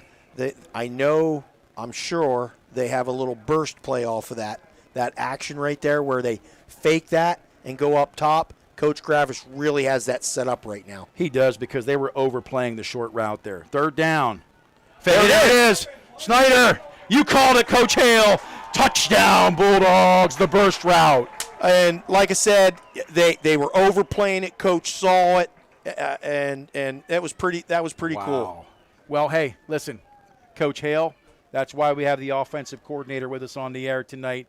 We had to bail him out to get him out of Dodge tonight. I'm just kidding, man. But to have you on the road, man, they were biting on that short route, and it was simple. Just release Evan Snyder. Yeah, I mean, we ran it when I was at Bellefonte. We called it burst, and we would fake that key screen or that now screen because they were overplaying everything. And boy, it's fun when he's wide open like that. Just an absolute beautiful pitch and catch from Loomis. The snap is down. The kick is up. That's good. The kick is drilled. So in the rain, let's talk briefly. Let's mention some of our sponsors tonight. We talk about our sponsors, and we don't always get to them enough, but we're going to mention them again tonight. The Wadsworth family, thank you so very much for the opportunity to bring so many viewers each and every week. I mean, the Shikellamy game, almost 10,000 views for a radio station in central Pennsylvania that broadcasts via YouTube. That's absolutely incredible. So thank you for making that happen. River Valley Internet for the bandwidth. The Fravel family at Tie Dot and Embroidery for our out-of-town scoreboard. Our kickoffs all year, which we're having one right now, brought to you by Joe's Equipment, offering sales, service, and parts. Cement Drive, Jersey Shore. Get a hold of them at 570-398-1391. And the player of the game we'll get to later in this broadcast, Mountaintop Inn and Provisions. Take a ride up 44 Counter Sport Pike this fall. Check out the leaves and get yourself some good eats. A good meal. Yeah. Herr's going to kick off here for the Bulldogs. 4:35 left, second quarter. Down in that corner again. That's trouble. Oh, he touched it. Nope. Very smart play, and I'll explain to you what he did. He went out of bounds, Right. Okay? Yep. He touched the ball. It's totally legal, 1,000% legal. Yep. Okay? That ball's out of bounds, and that will be at the 35-yard line. Well, the orange and black tonight, they're speaking a different language here. They wanted that ball down at the 3. Yeah, but that's But I know people don't know that rule. It's okay. But I do. It's okay. That's why everything usually comes out in the wash anyway here on the broadcast. Yep. But listen, you can't blame them. They're getting rained on tonight. They're a little bit punchy, but the Bulldog faithful are fired up. But listen, 21-7 is the score. And Coach Gravish isn't arguing that play because he knows that's the right play. Yeah, we've got an umbrella covering up the scoreboard tonight. Oh, there it is. Vince, you got it back? We got it. We're coming and going. We thank you for tuning in. We always appreciate your feedback. Big drive here by Shamokin now. This could be. Oh, it's low. It's a snap. It's on the turf. Does he get on top of it? He did. Woo. Bulldogs on the beaten trail on that one. Brody Hurd was smelling the end zone. And I'll tell you right now, with that rain coming down, we got a 14-point lead, and I think Shamokin might be in a little bit of trouble here. Yeah, tonight's the night that the Bulldogs are making it happen, coming back from a 7-0 deficit to go up 21-7 in the rain via the airmail attack from Loomis. That's 2nd and 19 now. Shamokin in the shotgun. Number 3, Latcha. Snaps back, immediate handoff up the middle. They're going to the big back, the meat package. Let's get a number on that. 45. Number 40. Yeah, that's going to be Del Valle. Del Val? You said Del Valle, Del Val? Del Valle. Yeah, Del Valle. I think that's a Shamokin name, too. 3rd and 15, Nate, here now. I'm thinking if Shamokin doesn't get this, Coach Gravish might call a timeout here. He might. Listen, they've done a lot in the rain tonight. Their fair weather fans from Shamokin are wishing things would slow down. It's the Wildcat up the middle, number 3. Yep. And Latcha. That'll bring up 4th and about 11 for Shamokin. And Coach Gravish is just going to let that clock roll. Well, there's a lot of time left, especially with our fast car. Well, they're going to save the timeouts. Bulldogs right now, 3 timeouts remaining, 0 timeouts for Shamokin. So the Bulldogs individually back is going to be Sweely. Normally here, when we only have 1 back, we are possibly going for a block here. Well, the snap last time was high. That might be what they're thinking here. Either that or just really block these outside guys. The snap's back. They tried to. Thompson almost gets there. It's a low kick. Sweely gets it. Sweely has a block. Does he cut it back? He does. Sweely up the middle. Sweely is looking good. He got north and south like you suggested last time. I'll tell you what, that was a great run back, especially when you have everybody up there except for one guy. Your main thing is to catch the ball, get north and south as fast as you can, get that ball back in Loomis's hands, and here comes the Bulldogs, and they are in big-time hurry mode. Well, I'll tell you what, Evan Snyder tonight, 2 touchdowns. Yeah. Number 13, he's hot off the press. Trips right here, right? Yeah, does Coach take a shot here? Single left, trips left. He's going to go up top. Loomis is going to keep this. Smart play by Loomis. I like it. Just get down. Don't get whacked. There's no reason for it. And that's a veteran quarterback decision right there. And I'm thinking Coach Gravish wanted that ball over on that right hash for a reason. Let's watch here now. Yeah, and I agree. They're setting something up here with the trips over here to the left. Is it the wheel route from inside? That's what I'm wondering. No, it's the bomb on the right side. Oh, beautiful pitch and catch. So Coach Gravish wanted to get that ball over in that right hash, and then he wanted to take a shot over there, and that's exactly what they did, and that was number 23 for us. Dathan Tyson. Dathan Tyson. So Dathan Tyson went single side. Gravish says, we'll take advantage of you on the short side of the field. So that's 1st down and 10 inside Shamokin territory, down to the 26-yard line. Loomis in the gun, hands off immediately to Brody Hurd. And that time, Brody kind of tried to start taking that outside, and then he thought, I better get her up in there, and he did. And picks up probably 4 yards. That'll bring up 2nd and 6. Nice run by Brody Hurd. And now Shamokin is. It's going to be a pass. It's to the corner. Sweely. He makes the catch. That's an incredible catch. That's a touchdown That's an by incredible Sweely. catch. I'm going to tell you right now, the throw might have been even better. That thing was only where our guy could catch it, and I'll tell you what, now we're starting to roll. Yes. Let me tell you something. The hair on my arms just stood up. I can't believe it. In the rain, if you were here tonight, you'd realize as you look at these light towers, it's coming down hard. That's a hard pass to throw, even in good weather. That was an incredible pitch and catch where only Sweely could catch it. That's it. That's the only guy, and that's actually how you teach that. Brody Herr makes it good. Ref's hands go vertical. The Dogs, I'll tell you something right now. We talked about the need to persevere and be resilient. You know, it's almost like, you go on vacation, you get the rental car, you're expecting something different, and you show up in a little Yugo, right? And everybody says, well, everything's changed tonight. Where are the faces and the names? Well, they're still here, right? Because this program, this Bulldog program, this culture, they sustain it. Yeah. And here's – it's kind of really neat tonight, to be honest with you, because we've got a lot of pieces in there that aren't normally in there, and they're making big-time plays. So that it just goes to show you that whatever they're doing at practice, however they're game planning, these kids are getting it. And here we are, 28-7, 134 left. We still have all 3 timeouts left, Nate. I'm greedy. I'm thinking I'm using all 3 of them. Well, and what's crazy, Sean, we talked about the balance. They've thrown the ball 80% tonight. Yeah. Brody Herr kicks it off this time again towards the outside. It's going to be caught by Pencil at the 15 to the 20. Big wall. Trying to get outside. Nice wall. He's got there being chased trouble, down. Nate. He could go. Big Brody Herr. Wow. Hit. Brody Herr hit. A nice big tackle by the kicker, lineman, defensive end, running back. Shamokin had a big-time wall over there. They sure did. And I thought he was going to go, but Brody Herr out of nowhere with a big-time tackle. 124 left, first down and 10, ball on the 43-yard line. Let's see if Shamokin wants to take a shot.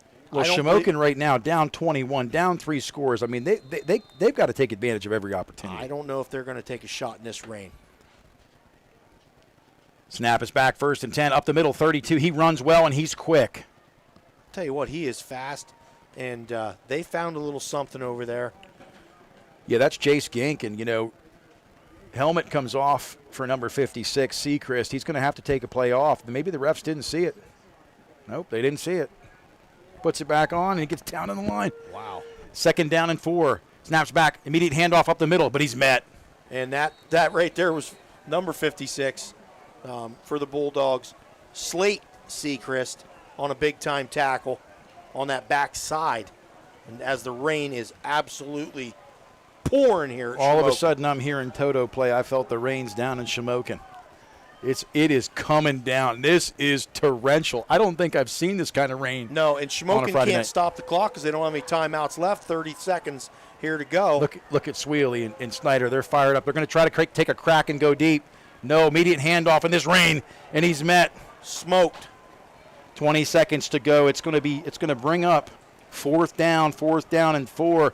And to be honest with you, visibility can't be good. No, it can't be, and I think Shamokin's going to try one more play here.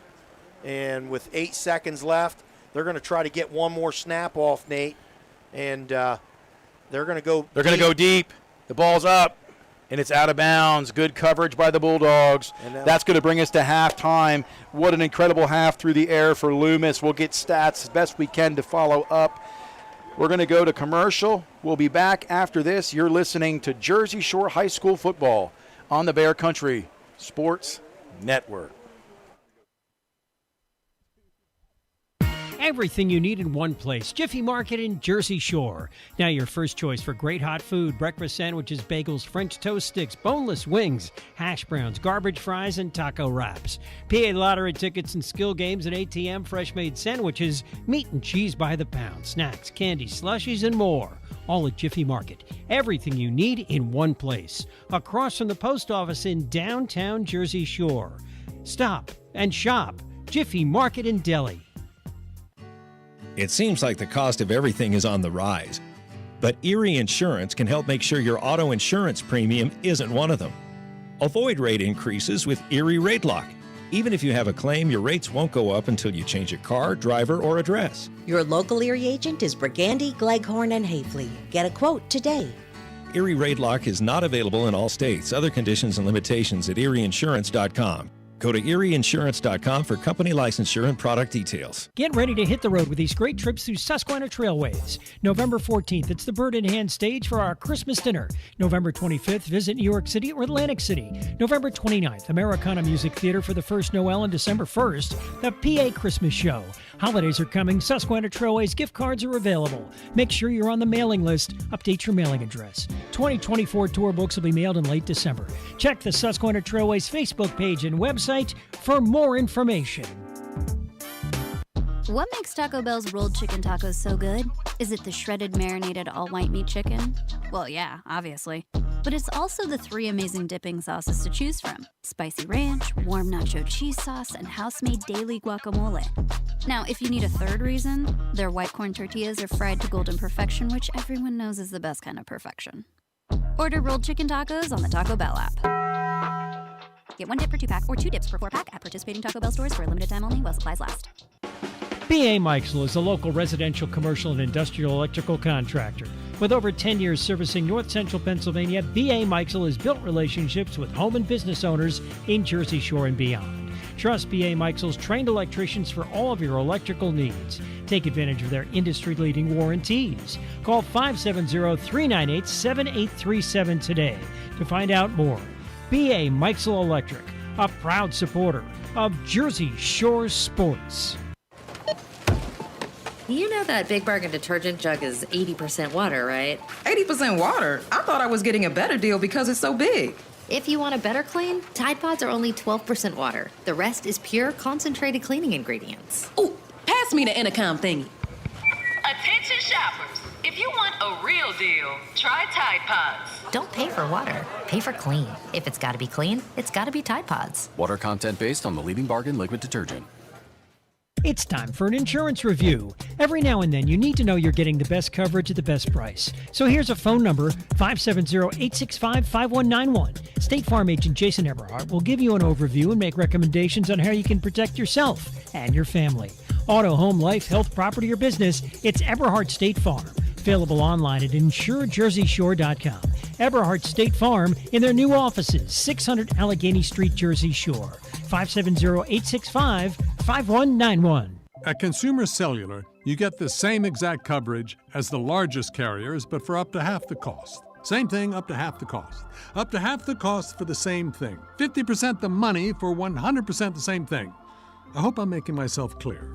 Consumer Cellular. When freedom calls, we're here to answer. Call us at 1-888-FREEDOM. Half the cost savings based on cost of Consumer Cellular single-line 5GB data plan with unlimited talk and text compared to lowest cost single-line postpaid unlimited talk, text, and data plan offered by T-Mobile and Verizon May 2023. Everything costs more, and lots of us are worried about how much we'll spend this coming winter to heat our homes. Make sure to call Hollick's Coal and Oil in Jersey Shore. 570-398-1190, providing stove, nut, pea, buckwheat, and rice coal, heating oil, outside mix kerosene, and off-road diesel. A fixture in the Jersey Shore community for the last 72 years. Hollick's Coal and Oil, ready to keep you warm this winter. 570-398-1190, online at hollickscoalandoil.com. Muncie Bank and Trust is proud of its long history of guiding families and business owners on their financial journey. When it comes to serving our communities, we know that trust, integrity, and reliability are what you've come to expect from Muncie Bank and Trust. So whether you're a family looking to purchase a place to call home or a business owner seeking the capital to grow, your journey to making those dreams a reality starts at Muncie Bank. Learn more at munciebank.com. FDIC insured, equal housing lender. Life moves pretty fast, and so does technology. So we should be proud that after over 40 years, Reese's Print Shop in Lock Haven still provides excellent work for everyone in Bear Country. So many other print shops have closed their doors, but Randy Reese still offers digital and offset printing at competitive prices, and they're fast. Reese's Print Shop, 7 East Main Street, Lock Haven. Stop in, email randy@reesesprintshop.com or call 570-748-6528. Reese's Print Shop. See what we can do for you or your company. Hey, Did you know Vistaprint prints everything a small business needs? Like if a barbershop needs signage, we print outdoor signs, posters, and banners. Or if a ballet school needs merch, 1, 2, we print tote bags, t-shirts, hoodies, hats. Or if a coffee shop needs a total refresh, latte for Mike? Vistaprint designs logos and prints it on menus, mugs, paper bags, anything. Because with Vistaprint, the printabilities are endless. Print it all with 25% off for new customers with code NEW25 at Vistaprint.com. Every piece of land has a story. For the Nelsons, it's cruising around their Montana ranch on a John Deere Gator XUV 835R. With 3,000 acres, there's plenty of work to do. We're not afraid to jump in and help each other out. That's how they've kept their ranch going for 5 generations. It's all about efficiency. Like teaching visitors to fly fish. The whole joy with fly fishing is matching the hatch. Run with us on a Gator XUV 835R and start telling your story. Learn more at johndeere.com/radio. There's still an Agway in your local area. X-Agway in Jersey Shore. They have been supplying the community for years. X-Agway, everything you'll need to win the seasonal fight, whether it's fertilizer and lime for lawn and garden season, or rock salt and ice melt for the winter weather. Right now, it's time to set your food plots and grab wood pellets from X-Agway. 112 Harris Street, Jersey Shore, X-Agway, local people taking care of local people. 570-398-2770. If you want to sell a house or buy a house, make it Anchor Realty in Lock Haven. Dave Winkleman and his team are ready to help you. Dave's a Jersey Shore graduate. He's ready to help fellow Bulldogs to get the deal they want. He's motivated to market your home and find you a new one. 570-858-0777 for Dave Winkleman and the team at Anchor Realty. Ask Dave how he can guarantee your home will sell within 90 days. 57 Belfont Avenue, Lock Haven. Anchor Realty, ready to serve you. 570-858-0777.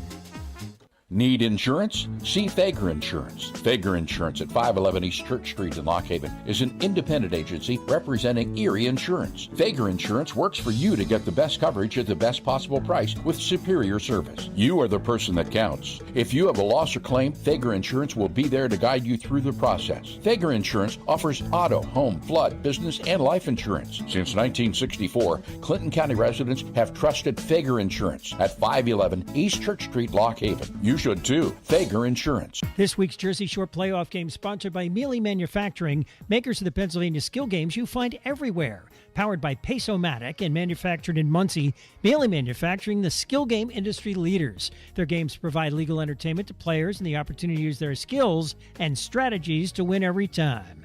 Vastly different than gambling or casino-style games, skill games require players to think and take action to win. Mealy Manufacturing, supporting the community and employing local workers. 800-338-8401. A proud supporter of the Jersey Shore Bulldogs, TLC Fuels is a family-owned local business. Established in 1998, TLC Fuels serves residential, farm, and commercial customers from their Jersey Shore location just off of Route 220 at the Pine Creek exit. From fuel oil to diesel fuel and gasoline, TLC Fuels has thrived on a consistent dedication to you and your family. Call 570-753-5722 today. WQBR 99.9 FM. Nate Carpenter, Coach Hale. We are back at Shamokin. Man, I'll tell you what a half. You know, it started off a little slow. You talked about the Dogs getting in rhythm, Coach, and then that second quarter, it was like a firecracker was lit, and the offense ignited under Loomis. And I said, when they went for the fake punt, you watch, that's going to be the turning point of this game, and I was right. Yeah, and just under 9 minutes, the Dogs put 21 on the board. Correct. So let's go to stats. We're going to do stats, then we're going to get to the out-of-town scoreboard along with time of possession. But offensively, Brody Herr, number 11, had 12 carries for 55 yards, no fumbles. Loomis through the air. This is right. And the one interception he had was 4th and long, and he really ran out of time. He just had to try to make something work. So he did have one interception. But 18 of 22, 246 yards, 2 TDs, and 1 2-point conversion. In this torrential downpour, Sean, incredible. I would take that for a full game, not a half. That's incredible. Yeah, it's unbelievable. Probably his best game so far of his year. And he's done it with Sweely, Snyder. I mean, he's done it with some unfamiliar territory. Yeah, and we're going to talk about that right now. Receiving tonight, Dathan Tyson's been the household name, number 23, 6 completions, some great route running for 73 yards, responsible for the 2-point conversion. But the other 2 touchdowns, Ashton Sweely, number 9, had 8 catches for 107 yards and a TD. And Evan Snyder, number 13, 3 catches for 53 yards. He had 1 touchdown over the middle, and then you called it with the route. The burst route, where they tried to cover up and blanket the short route, thinking he was going to block, and almost like a pick and roll in basketball, he released. It's exactly what so basically, as soon as the 2 defenders are coming downhill, because anytime you defend that, somebody's got the burst, somebody has the down player. So as soon as both guys jump that route, that's what happens, and Bulldogs took advantage of that. It was a great call by Coach Gravish. So, we're going to get to the time of possession first. Time of possession tonight for the Shamokin. First half plays, Shamokin 27, Jersey Shore 41. That's really good. I mean, that's a lot of plays. Yes. Yep. So they were able to get in the fast car. Time of possession, Jersey Shore 11:31, and Shamokin 12:29. So pretty even. But again, time of possession doesn't matter when you're scoring that quickly and that often. Special thanks to my dad, Jim Carpenter, for wiring those in, phoning those in tonight, and we appreciate that. That keeps us up on things. Coach Hale, tie dot and embroidery. We're going to bring the halftime scoreboard here. Matorsville 0, Danville 35, and that's at the half. Loyalsock at the half, 21-7 over Lewisburg. We've got at the half, Milton 10, Bloomsburg 7, and that's a surprising score. Mount Carmel 28-7 over Hughesville at the half. Selinsgrove all over Central Mountain, 49-6 at the half. Here's a little bit of a shocker. Mifflinburg 28, Shikellamy nothing at the half. Central Columbia and Southern Columbia, I did see this score a little earlier. It was 7-7, but now the Tigers have pulled away a little bit, 26-7, and that's at the half. You got Dallas all over Berwick, 28-0. Pottsville, who we played this year, stepping it up a little bit. Northwest Lehigh all over Pottsville at the half, 56-0. And then you've got Williamsport over Wyoming Valley West, 28-7. And Midwest 0, Warrior Run 35 at the half. So, South Williamsport, another big game. South Williamsport and Muncie teams that are 5-1 apiece. We got it at half, 14-14. That's going to be a dandy right there. And then I would be mistaken if I didn't talk about this score, and it's Bucktail Bucks 22, Elk County nothing at the half. So congratulations to the Bucktail Bucks for pouring it on. Yeah, it's about that time. They'll have the festival coming up soon. It's flaming foliage. It's absolutely beautiful up that way. But again, the out-of-town scoreboard all year long, brought to you in part by Tie Dot and Embroidery for all your screen printing needs, from shirts to custom hats. They've been faithful through the Max Angle situation. You go get your number 4, get whatever you need, and also to Duke Fravel for all the things that you did through education over the years, through coaching. We want to remember you. We're going to cut to commercial. We're going to be back with second half action very soon. You're listening to Jersey Shore High School football on the Bear Country Sports Network. Always supporting the Jersey Shore Bulldogs, it's the Twilight Diner in Loganton, open 7 days and featuring a full menu, breakfast, lunch, and dinner, and daily specials. So good people ask for their food by name, and they bring that great taste on the road with the Twilight Diner on wheels. And now at this area's newest venue for weddings, reunions, and gatherings, Miller's Barn in Tylersville. Hold your next event in the middle of Amish country. Twilight Diner, 603 North Mill Street, Loganton. 570-725-3911 for takeout. Your local area insurance agency is McMahon, Ferguson & Associates. They handle your home, auto, commercial, and life insurance needs. Let's talk life insurance. If something happened to you, would your family be prepared? Let McMahon, Ferguson & Associates craft the perfect Erie life insurance policy for you. Call 570-398-4090 or visit 1020 Allegheny Street, Jersey Shore. Your local Erie insurance agency is McMahon, Ferguson and Associates. For a great time, make it Baldbird's Brewing Company in Jersey Shore. Enjoy 24 different beers in the family-friendly tap room where pets are welcome too, and a full selection of local spirits, wines, and specialty cocktails. Don't miss our weekly family game night and trivia night. Baldbird's Brewing Company offers event space for meetings, weddings, and private and semi-private party spaces. Open Wednesday through Sunday. Baldbird's Brewing Company, Schaefer Lane, Jersey Shore. Online at baldbirdsbrewing.com. It seems like there's an automotive parts store on every corner, and they all probably have the part or product you need.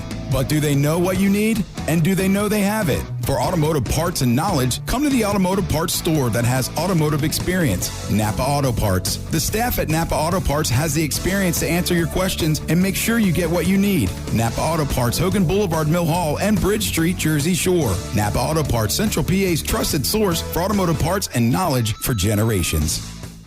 Fredham Disposal has proudly served the community with residential and commercial trash removal for the last 55 years.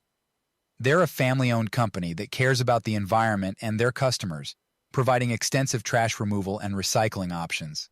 Their fleet of trucks provide reliable pickup service, and they give you a chance to pay your bill online. Fredham Disposal, here for you. Call 57039-81814. Fredham Disposal. We have moved! Alexander Kia is offering the same great deals on new and used Kias at our new location on Broad Street in Montoursville. Come see Doug Hilliard and the great selection of 2024 Kias, the Telluride, Seltos, and the amazing all-new Kia EV9. Second half kick goes to Dathan Tyson. Brings it out past the 30-yard line. Nice return, good blocking up front. He is out. It's going to be 1st and 10 for the Dogs to start the second half, and the rain subsided just long enough for everybody to get a bite to eat, to use the restroom facilities. The game starts, and here we are with torrential rains again. So difficult sledding for any team in this weather. 1st and 10, 28-7 is the score. Your Bulldogs over the Shamokin Indians. Hopefully we cleared a few things up on the offensive line here, and we can get the ball running. Loomis in the gun, immediate handoff. Brody Herr down around the outside, makes one cutback. He's still on his feet. He's still on his feet. Not going down easy. And, you know, it's tough to come out a second half knowing you're down 21 in this weather. Brody Herr made a cut that time out instead of in. Yep. To big yards. Absolutely. And now Jersey Shore going as fast as they possibly can. Got Shamokin on their heels. 1st and 10. Handoff to Herr again up the middle. He makes a cutback. Meets a man. Pickup of about 3 yards. The Dogs, again, want to get in the hurry-up, as you mentioned, Sean. 2nd and 7. Yep. And as the rain comes down here, number 52 goes out for the Shamokin Indians. That's that rank. They bring another big body in. They're just going to ground and pound. Brody Herr up the middle, makes a man miss. Another pickup of 3 or 4. Hey, and at this pace, Sean, guess what? Yeah. Second half may look very different than the first. Absolutely, and that's okay. We need to get out of here healthy, and we need to they're bringing a new ball in, okay? 3rd and 2 now, Nate. Loomis in the gun. Hands off again to Herr. Herr gets outside tackle. Makes another man miss. Good pickup. Whatever the line is doing, they're really engaging up front, getting a hat on a hat. Yeah, and big hole. We must have made a few adjustments at halftime, how they're playing our counterplay, because we're doing a really nice job now. 1st and 10. Loomis almost fumbles, keeps it down around the outside, makes a man miss. Loomis big strides, gets out of bounds. And you know something? In the open field, he takes 2 steps for every 5 yards. Yeah, and he's got big, long legs. And look how quick he is back to the huddle, trying to find the play from Coach Gravish. Now Coach Gravish, he's all animated and trying to go even faster. 1st and 10, ball now inside, close to the 20, 23-yard line. Snap is back, handoff to Herr. Herr's going to try to take this outside. Cuts it back, gets a foot in the ground, still running. Great cutback. I'll tell you what, Brody Herr is starting to he reminds me of like a Marshawn Lynch kind of thing, right? Maybe not as fast, but powerful.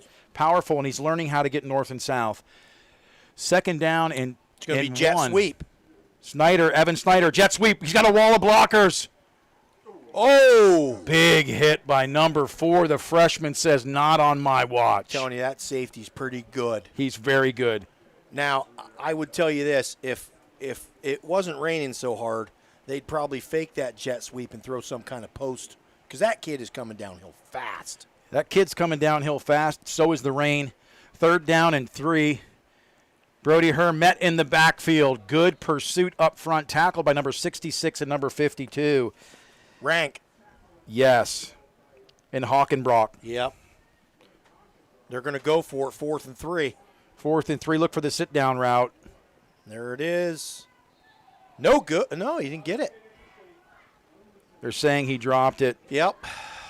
Well, you know, that's a play where you almost want to just take an extra second to get your perfect play call. Absolutely. I mean, you catch it, it's a first down. Yeah, absolutely. But here's the thing: Shamokin's now pinned back down in there deep. 9:35 to go. They don't like to go fast, so this is just advantage Bulldogs right here. Yes, advantage Bulldogs. Ashton Sweeney and Mouth playing the safeties tonight. Evan Snyder, your left corner. Right corner is currently, I believe, Whitman. Thompson's come in at defensive end and played very well tonight. Backers, Bo Sechrist and Dathan Tyson. In the gun, hands off immediately to number 32. Makes a man miss. Very quick. Bouncing off like a pinball. Wow. First down. They're going to give him move the chains here soon. I'll tell you what, I'm impressed with Shamokin, though. I mean, they're running that ball up inside there, and I'll tell you what, that is a tough chore to do against us, and they're doing a really good job What they're doing a nice job is getting that hole open quick enough, and their backs are quick. Yeah, they're fast. He's only a sophomore. They've got a bright future ahead of them. When they split number 1 out here, Rylan Price, he's a junior, 5'11", 160. In the gun, number 3, Latcha. Hands off immediately again, up the middle, met by Bo Sechrist. Nice tackle by Sechrist. Warded off a block and able to make the initial contact. Yeah, probably about a pickup of 4. That brings up something manageable, 2nd and 6-ish. We talked about 15 picks in 3 weeks. Really, Shamokin's not tried to press much through the air tonight. Other than the RPOs, you haven't seen them try to do much through the air. Yeah, and that shot they took at the end of the half really doesn't count technically. I mean, they don't seem to be wanting to throw the ball. They want to run it. Evan Snyder on an island out here. Single coverage. They're going to look to the flats. It's caught by 15. Whitman makes a good tackle. Looks like he's just beyond the first down marker. They're going to move the chains. And maybe Whitman was playing off just a little bit there. But, again, that could be strategy. Why give up the deep one when you just keep everything in front of you and make them drive? And that's smart. And, again, you can try to jump that route, and it can end up going 7 yards the other way. In the gun, 1st and 10. Hand off immediately to number 32. Met by number 71. Plays blown dead. Uh-oh. He tried to let up, though. Yeah, he probably got dinged for a 15-yarder there. John Dammer on that one. I mean, we can't hear the whistle up here, Nate, so we don't really know what happened. I heard the whistle. The problem was his momentum was going forward, and he was trying to stop, and he couldn't. And it was one of those situations where he got caught up in his own 2 feet. Well, it is what it is. It's a penalty on the Bulldogs, and that'll be a 15-yarder, and that'll be an automatic first down for Shamokin. And I like the call. The problem is when you play high school football, you never know which officiating crew. We've had officials like an executive not even blow the whistle. Right, and these guys are good. They're doing a nice job. They're very good officials. 1st and 10. Unfortunate. Great play that time by Dammer. Just blown for holding on a little too long. Pencil coming this way, number 8 in the gun. 1st and 10 at the midfield line. Wildcat, the freshman. Sneaks it up in there, gets 3. Nice little pickup on first down. He's going to be a great athlete. We talk about a freshman, 5'10", 150. But as he matures, we've seen him do some great things at safety tonight. He's got good wheels. As the ref hasn't even set the ball yet because it's trying to keep the rain off of it. So defensively, the Dogs have been stingy tonight, minus that first possession and that first drive with the screen that went for big yards. 2nd and 7. Pass to the flats. Caught by number 15. Whitman pushes him out of bounds. Going to be about 2 yards to 3 yards short of the first down. And they're just throwing that little hitch kind of about like we are, like we do. And at some point, you're going to have to be careful that they don't run the old hitch and go. Yeah, and that hitch and go would be there. And right now, what the Bulldogs need to try and do is get a little bit of pressure on the quarterback so that go aspect of the hitch and go isn't available to them. Correct. Number 4, Logan Steele in the game. Watch the Wildcat here, or the fake Wildcat and go. And it looks to me like we got a false start on Shamokin. I don't know what's going on. That kid must be picking that ball up. Yeah, he's moving it because, I didn't really see a lot of Dance Dance Revolution going on up front, did you? No, but here's the thing. That's a critical penalty when you're in enemy territory there, and you had a 3rd and 2. Now it's 3rd and 7. Yeah, just really, you can't explain it because you just shot yourself in the foot big time. Yeah, absolutely they did. So 3rd down and 7, again, literally. And they're going to have to use a timeout here, I think, because they are close to the shot clock. And there it is, the timeout. So timeouts come. Thanks again to all of our sponsors and those who are tuning in tonight, the Wadsworth family. You make the world go round at the Bear Country Sports Network in regards to our broadcast. We thank you so much for all of your support this year and in past years. Thanks again. Hope you're tuning in tonight and enjoying the broadcast. To River Valley Internet for providing the bandwidth we need to bring you the broadcast. River Valley Internet, we never forget you have a choice. And again, it's been a great game. We're going to have a post-game wrap-up tonight. We're going to have a player of the game, and I know who it is right now. Minus something. Yeah, in the second half. Yeah, exactly. But the player of the game will be Mountaintop in Provisions. Yeah, and great place to eat. Great place to go watch a concert or the live entertainment. The outdoor activities. They've just closed in their porch, winterized that for extra space for dinners. They're going to serve food all year long. Big 3rd and 7 here, Nate, with 6:32 to go. 28-7 Bulldogs. Let's see what Shamokin's got up their sleeve. 3rd down and 7 in the gun. Nearly fumbled. Brody Hurts thrown to the flats. Nearly picked off. But that's the pressure we talked about. Yeah, and here's the thing. I mean, everybody knew he was throwing the ball. It's 3rd and 7. They probably don't have a run play for that. Now, if you were sitting there thinking, okay, maybe I fool them, run a draw or something, get yourself to a manageable 4th and 2, but now they're forced to punt, and let's see if Sweely gets it in his hands again. Good pressure on the backside by Bo Sechrist on that 3rd down and 7. 4th and 7. They tried to fake. They're trying to bring a receiver on. They do. Low snap. The kick is away. It's short. The Bulldogs need to get away from it. It's picked up by Sweely. He says, I'm going to run with this. Nate, he's got guts. He's got big-time guts. He's got guts, and listen, it reminds me, he's in the up-and-coming, Cooper Peacock training camp. Exactly. And for a minute there, I thought maybe it was Cooper. You know what I mean? It was because he wasn't afraid to pick it up. He's like, I'll just take it, and I'll get 5 yards instead of it rolling back 5 yards. When you think about it, Sean, when you're down around the 20-yard line, that's huge. 2, 3, 4, 5 yards is a big pickup. 1st and 10 on the 22. Loomis is in the gun. Twins left. Let's see if Coach goes to that little bubble screen again. 1st and 10. Snap is back. There it is. It's the Sweely. Sweely makes a man miss. Stiff arms a guy. Down past the 1st down. Holding on. I like that. 2 hands on the football. And I figured it was coming. I could feel it coming there with that little screen play. And Bulldogs with a big 1st down there is Sweely just doing a really nice job at receiver for the Bulldogs. He is. 1st down and 10. Chains move. Loomis in the gun. Fakes it. It's a handoff like a delayed almost. Oh, it's Brody Herr. He's got wheels. He's a 100-man. 40, 35. That is a great run. I like the little wrinkle right there. So do I. It was the counter play, but he kind of faked that bubble screen. Beautiful. Made everybody jump, and then handed it off. And Loomis sold it. Yeah, absolutely. Loomis sold it. Absolutely. It was leather and fully loaded. He just sold that. Now let's see what happens here. If they just go to the regular counter, or are they going to roll Loomis out? 1st and 10. Throw to the flats. Dathan Tyson makes a man miss. Great play. Couple of pickup on that. So it's going to be 2nd down. 2nd down and about 7. No, I think he picked up maybe more than that, Nate. 2nd down and 5. Yeah. Looking to the sideline for the call. Gravish sending the play in. So down around the 28-yard line. 2nd and 5. Loomis in the gun. Trips left. They don't have enough guys over here. It's at Whitman. Down the outside. Good pickup. And Shamokin just was – they just didn't have enough guys over here. I mean, they had 2 guys. We had 3. They looked over here, and Loomis just said, well, I'm just going to throw it over here to him. He's wide open. And let's face it, the fast car eventually gets to you. That's what happens. I mean, they're going into trips. They're going into 2x2. They motion into trips. Loomis in the gun. He's going to look right, roll right. Brody Hurt picks up a block. It's Dathan Tyson sitting down, and Whitman was open. He had 2 guys open. And I'll tell you what, he had number 13. Over the middle. Evan Snyder wide open on that post route again. But smart play. Smart play. Wide open. That's his first primary. That's where he's going to throw it if he's open, and he was. And it was a beautiful play.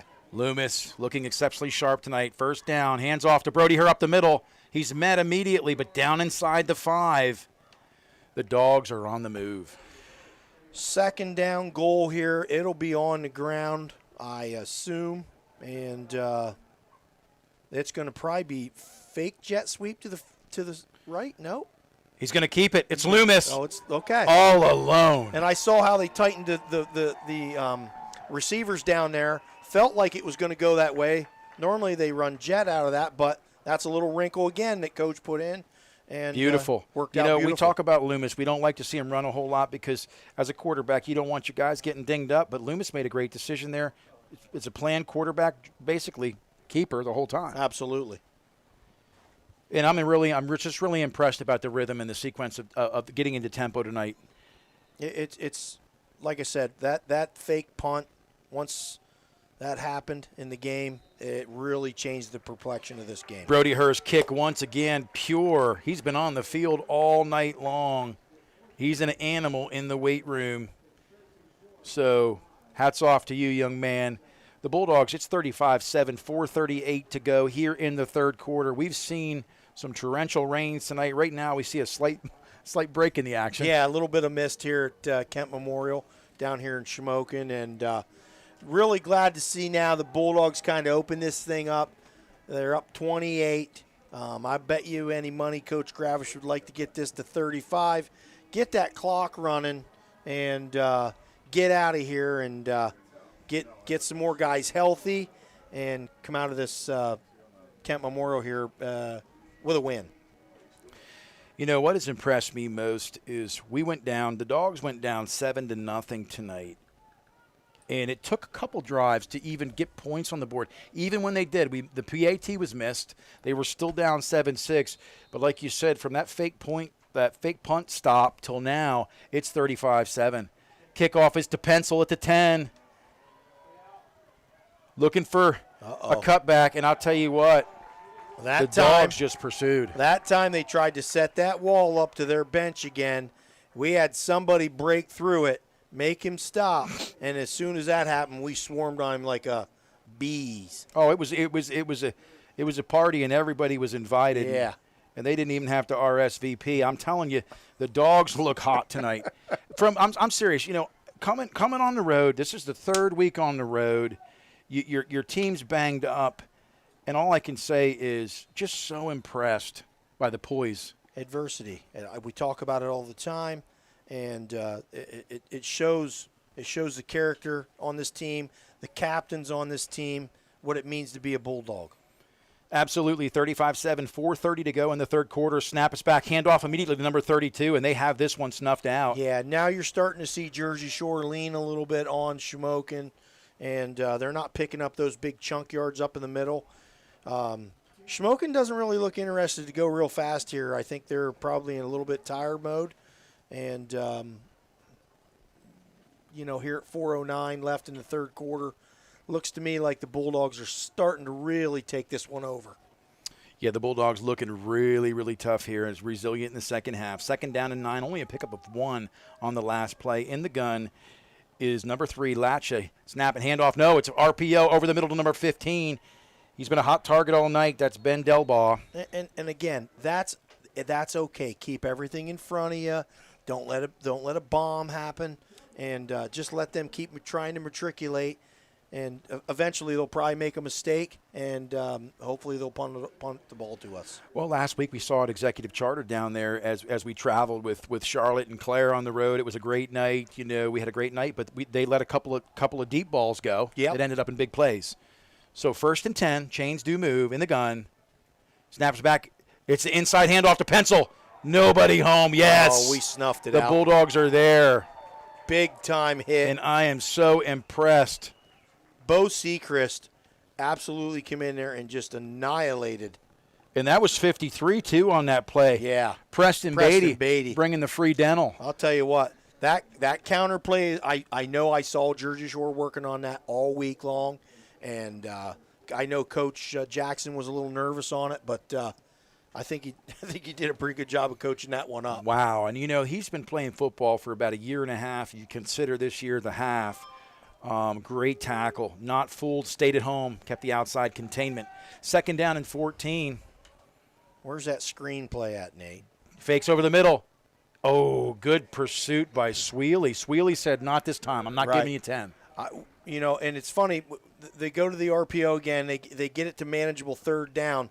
We haven't seen that screen play that they jumped on the first quarter. What'd you call that wrinkle? It's a jailbreak, basically. Okay. You let everybody come in, and you invite them, and you throw it right over their head, and then you have 900 blockers blocking 3 guys. Nate Carpenter, Coach Hale, we're glad you're tuning in tonight. 2 minutes to go here in the 3rd quarter. Dogs up 35-7. In the gun, 3rd and 7. Fake handoff, RPO over the middle. It's Pencil, overthrown. It's going to bring up 4th down and 7. And, you know, here, do you go for it? No, you don't go for it here. You do not. You punt it away, and you hope that, maybe there's a fumble or something bad happens. But no, because the problem is if you give them the ball on the 30-yard line, Nate, and they're going to score right away. Well, and you know, I've really gotten excited about these punt returns because anytime you got a punt returner that'll field the football, it's exciting because right now you just don't know. This could be taken to the house. They're not kicking it to Sweely. There's no way. The kick is low. I told you. Away from. That's actually a great directional kick. That's an exceptional kick off the foot of Blake Heikenbrock. Says, you know, I'm putting this directional. I'm not going to give you. I'm not putting it anywhere number 9 is because he'll pick it up and take off and run with it. Yep. So, Bulldogs will start deep. Looks like the ball went out at the 25. Be on the right hash, Nate. You know, and 24. And Loomis tonight at quarterback. You know, you're minus Elijah Jordan. Yep. You're minus Paul Hale. Yep. So you're your 4th string quarterback, and Loomis is probably going to see 4 quarters tonight. There's that pass to the flats, good block. Dathan Tyson could break this. You know, we talk about the unselfish play of your wide receivers. How do you coach that, Coach Hale, with your receivers to get their hands but not hold? Well, here's the deal. Here's how you do it. Okay, if you're not going to block, okay, I'm not throwing you the ball. It's that simple. 1st down and 10. Loomis all alone in the backfield. Empty. Oh, Evan Snyder in and out of the hands. Pencil was there on the play, but Snyder would have had a pickup of at least 7. Yeah, so Coach going to the empty backfield here now. He's going to get a fresh ball in from the sideline. And it looks like they're going to stay empty. No, they put Brody Herb back with which is good. Loomis. They gave Brody some time to get a Gatorade and rehydrate. Yep. Right to left, a motion, jet sweep. No, it's fake. Brody Herb up the middle. Beautiful play design. He's still running. I'll tell you right now, he runs like an animal. Reckless abandon for sure. What an effort. 1st down for the Bulldogs. You know, you can't teach that. You can't teach the grit and the No. hunger. You know, the Hunger Games, so to speak, tonight here. Bulldog offense on a roll, 49-yard line, 1st and 10. 1:20 to go here, 3rd quarter. Loomis going to roll right. Sit. Uh-oh. He's going to keep it. He says go. Wow. That was a great play. He's gone. He might go. Evan Snyder. He might go. Stiff arms him in. Down inside the 5. Loomis. Directing traffic. Listen, Loomis is basically saying, hey, you go here, you go here. He found Snyder coming over to him. It's that little, and we got a penalty flag, Nate. Man, I got so wrapped up in Loomis So did I got so wrapped up in Loomis conducting the symphony there, directing traffic. I couldn't believe it. You know, wait a minute. They actually might be calling Loomis across the line of scrimmage. Hold on. Let's see here. He was close, but I don't think he was. I watched it. And that's exactly what they just called. Illegal forward pass. Loomis was across the line. He threw it from the 48. Yes. Well, that guy's that's a judgment call from over there on that side. He probably felt he was across. You know, it'd be one of those things before my head hits the pillow tonight. I'll watch that one back. Right. But listen, nonetheless, it is a penalty. But hats off, Loomis, minus the starting block there and the line of scrimmage. It was a beautiful play. And really, to be honest with you, Evan Snyder, after he caught the ball, made some really nice cuts there. I thought he was going to get in, but for nothing here as the Bulldogs come into trips here. This is going on the outside. 2nd 15. Loomis going to roll right. It's a hit and it rub. is. He's wide. That's going to be a David touchdown. Tyson, 20, 15, 10, 5, touchdown. And again, I saw trips into the boundary. They singled Tyson out, and I'm sitting there going, they're going there. They're going to go there. But you know something? Even though he's wide open, we talked about this. What is that all about? It's not just practice makes perfect. Perfect practice makes perfect. They run these reps all the time. They may only run a handful of plays out of a multitude of formations, but at the end of the day, it's just the execution of it. Yeah, absolutely. It's the execution of it. And Loomis saw him wide open, made sure he made the catch, and then Tyson runs it in the rest of the way. Brody Herr on to extra point. Kick is up. It is good. Great snap on that play as well. He's been doing the snapping. Mason Larson all season long doing a great job there. And now the Jersey Shore Bulldogs have it to the 35 point, which now will get running clock. And with 50.6 seconds left in this third quarter, probably Coach Gravish can probably get a few starters out of the game. Which I would recommend doing, and then just play this one out. Yeah, just play it out. And if you would have told me we'd be at the 50-second mark of the third quarter, up 42-7 tonight, having faced some challenges this week with personnel and not having guys available, I would have been surprised. Right. Well, I said I felt like we could win by 35. And that's where we're at right now. We talked about that on the way down. I said I didn't think it was going to be a 60-point game, but, hey, there's still a whole quarter left, so who knows what's going to happen. Brody Herr to kick off here. Kickoffs all season long, Joe's Equipment. Check them out, 570-398-1391. And somebody just busted through there. Big-time coverage. We talk about breaking down and not giving up the big play. And that is 53. Preston Beatty. That is Preston Beatty for the Bulldogs. And big tackle. Preston Beatty, he's a big-sized kid, senior, and he got down in there in a hurry, and he wrecked them. Well, I saw him at the YMCA. The kids wanted to go play this week, shoot some hoops, and I saw him at the YMCA. I said, "Are you ready for Friday Night Lights?" He says, "I'm learning to love this game." Yeah, it's good. It's good to get these kids out. So here, like I said, he's athletically built, but the weight room has paid huge dividends for him, and now he's understanding the game and making some big plays. 1st and 10, 23-yard line, going to keep it around the outside. They faked that counter play that time. Beatty kind of sucked in a little bit, but then he kind of got back outside and made a good redirection of the quarterback, and he ran out of bounds. And that was a good job there of staying home. They only picked up a yard. Yeah, picked up a yard, really what looked like a breakdown. Beatty's got some wheels, too. So that's going to be the end of the third quarter. We're going to go back to the station, break for commercial. 42-7 is the score. Bulldogs really looking good right now. You're listening to Jersey Shore High School football on the Bear Country Sports Network. The Jersey Shore area community, All Round Tire, your hometown service and tire sales center. Family owned and operated, All Round Tire features Cooper and many other tire brands, including Michelin and Firestone. Make us your first choice not only for passenger, light truck, farm, and ag tires, but also for service, brakes, exhaust belts, and hoses. And we offer the only vulcanized flat repairs in the area. PA State Inspection 2, open weekdays 8 till 5, Saturday till noon. All Round Tire, Cement Hollow Road, Jersey Shore. WQBR 99.9 FM. We are back. Rain still falling. Ground saturated here. Turf surface absolutely beautiful. They're talking about doing some renovations to press boxes. They've come out. The faithful are still here. Umbrellas have been lifted. Everybody looking for some cover tonight. And we're high and dry up here, so thank God. We're blessed beyond measure, man. I mean, to be in this press box, you would not want to see what little hair I have left matted down from the rain. So it looks like the Bulldogs still have most of the starters in, but number 6, and that is Carson Watkins now in at corner for the Bulldogs. I smell an interception every time he's in. Every time he comes into the game, something good happens. They better not throw it his way. That's all I'm going to say.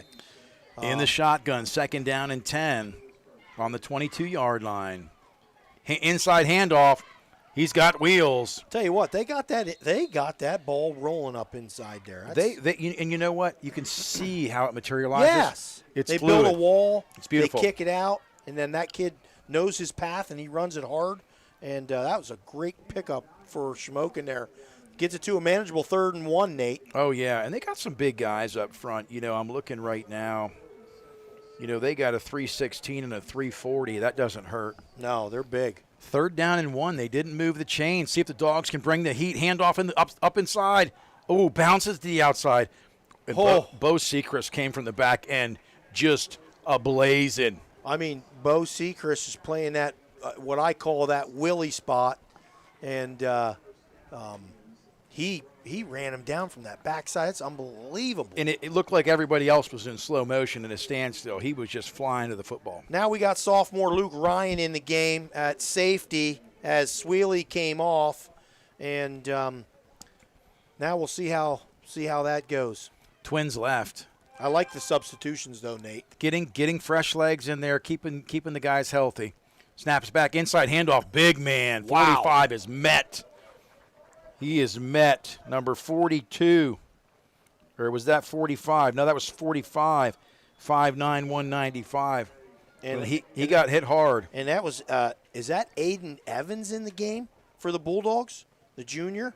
I think it is. He was in on that tackle as well. It was a big hit regardless, and it was regardless, and team's going to take a break right now. We're going to go back to station.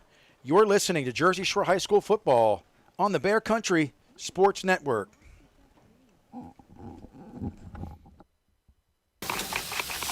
When you find a professional on Angie to tackle your dream kitchen remodel.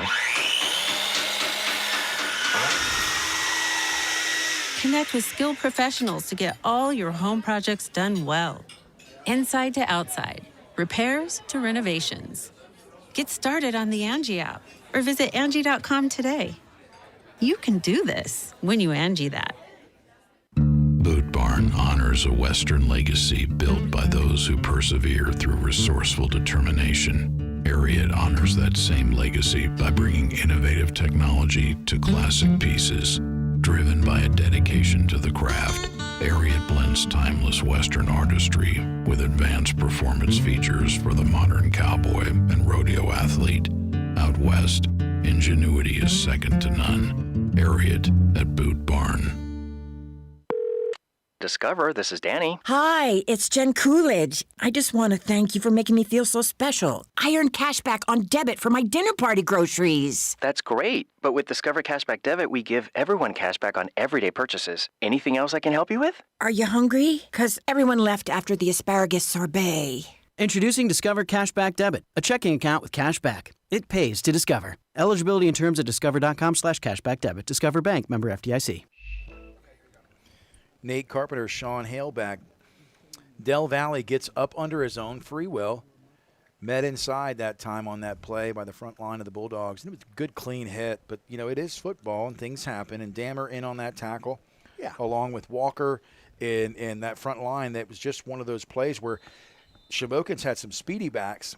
And that time they had a back that was just trying to get some yards up front. Yep. So 42-7's a score. That brings up 2nd and 11 with a 1-yard loss. Good defense by the Bulldogs. In the gun. Inside handoff to 32. He's had a good night, but tripped up immediately. excellent. I don't know who. I think it was Dammer again, 71, and Walker up front. And Shamokin is pounding that boundary with the run, and I think Coach Jackson is slanting to it now, and see if Shamokin can do something here on 3rd and 12. I'm calling jailbreak, Nate. The inside screen. They got to do something, man. I'm calling it. You know, it's like right now, if I'm a Shamokin fan, I'm thinking, let's come out of hiding here. We can run the football from now till the end of eternity. We're down 35. It's 3rd and 12. I don't know if they'll run it, but it's on the ground. Pressure. Beatty gets him. No, he gets out of the pressure. Nobody home. He threw that to number. That's grounding? Well, he threw it to number 19, maybe. They're pointing to number 19. He's right there. Oh, you're right. You're right. I didn't see that. Yep. He is an eligible receiver. Yep. So that's 4th down. They'll punt. But what people don't see sometimes is that receiver. He's in the general area. Right. Okay? Bottom line is you only have to be within 15 yards. Right. He's in the general area. Right. So ball makes it to the line of scrimmage. He's within 15 yards. He was hidden behind the lineman. I didn't see him. Yes. Brings up a 4th and 12. Back go Ash and Sweely and Dathan Tyson. They've had some fun tonight. This kid doesn't know where to line up. This could be trouble here. In comes number 4, Logan Steele. They're He's going coming to get out a penalty. They let it go. Guess who? Sweely gets it. Pencil trying to chase him down. Doesn't get there. Good block on the edge. Sweely tries to cut back. Met by number But here's the thing. 65. Sweely catches it. Sweely goes forward. We got great field position. 8:44 left. Let's see if Coach Gravish empties the well, it looks like he's got the starters back in there again. I thought maybe Chase Anderson in on that tackle, number 65. Well, the one thing is, you have to protect your quarterback. That's the one thing I look at. Right, exactly. And I understand why he's got Loomis in there. I understand the situation. Now we're getting a timeout here. I'm thinking this is maybe substitution time, Nate, or not. I think it's substitution. It depends on how much substituting you want to do. I mean, you can bring in, substitution by platoon. You've just got to think of your quarterback and what you want to do with the football. Right, but I'm thinking maybe Shamokin's saying, hey, maybe the white flag's getting raised here possibly. Right, and you know what? I kind of wish, I was watching some of the 8th grade football. I kind of wish the little Pauling kid was here tonight. I mean, he looked small out there, but listen. He can bomb it. He can throw it. Yeah, he can bomb it. He can throw it. Yeah. He can throw the rock. And I was watching him a couple games this season at home, and I'm like, I don't know if I've seen an 8th grader other than maybe Brady Jordan over the years with a dual personality that young. Right. Not just throwing your slants and your short routes. And he can throw a deep ball. He throws a nice deep ball. So it looks to me like Shamokin has absolutely substituted everybody, and the Bulldogs have not. Yeah, and so if you're questioning tonight why Loomis is still in the game, bottom line is the next 2 quarterbacks are sidelined tonight with short-term injuries. This could go for a touchdown real quick. Brody Herr up the middle, and there's nobody home. We talked about the substitutions. Down the outside, Brody Herr says, I'm just going to sit down. I don't want to go out of bounds. Smart play. Now here comes Coach Gravish. This is a great move on his part. He's bringing 4 in, 4 out. I love it. Yeah, it's impressive. I love it. You do what you can. Here comes Malk. I want to see Malk tote the rock. So smart. Brody Herr, applause to you, my man, tonight. Great game, Brody Herr. Number 11 comes off. He's the Swiss Army knife. Loomis 1st and 10. Hands off to Malk. Up the middle. Malk, nobody home. Malk is quick. Yep. Absolutely. Talked about that. Remember the carry he had at Pottsville on the road week 1? Now here comes Coach Gravish with all 5 linemen coming in and all 5 linemen coming out. And that is a really, really, really smart play. Yeah, you've got Swales, Oglesby. You've got Dubs Bloom. I mean, if you want to know who Dubs Bloom is, just look at the giant out there, number 73. Now, if I'm coach, I'm not letting Loomis run it anymore here. I'm just going to hand that baby off. Maybe run a little jet sweep with one of them characters, right? Yeah. You know what I'm saying? I wouldn't throw it anymore. They're spreading the field. Yeah. Yeah. You'll probably see a little jet sweep or something somewhere. Not right here. This will be counter. Loomis to Malk, immediately up the middle. Met. No, Malk is met. So good pursuit on that first down. It's going to be a loss of 2 or 3. And we got number 12 coming in for the Bulldogs. Camden newcomer, an absolute freshman now. I love it. Yeah, it's great to see these kids get on the field. Newcomer, 5'11", 182. You want to see this line, although young, fire out. Preston Beatty at center. Snap is back. Right to the flats. Ooh, big hit. Okay. Led with the shoulder. Yeah, not bad play. That's good play, though. Carson Watkins on the reception for the Bulldogs. Yeah, Carson picks up a couple there. It's going to bring up Absolutely. 3rd down and roughly 8. Yeah, manageable possibly here. 6:35 left. And here we go. Watkins, fake jet sweep, Malk up the middle. Oh, just very slow to develop. Yeah. The play was just slow to develop. Great tackle on the play by number 6, Mason Smith. Yeah, and I the think Mike linebacker. I think our second line there, they're just trying to get their feet wet as well, and they'll do a fine job here. Don't be surprised if we don't throw it here. 4th. Oh, the jet. Jet sweep to Carson Watkins. Gets a block. Carson Watkins down. It's going to be short of the first down, but a nice pickup. Yeah. Very close to the first down. He almost sticks. got it, Nate. So good run. Good blocking out there with some popping going on out on the edge. And I really like that Coach got those kids in quick. And, that's really – I think it's key.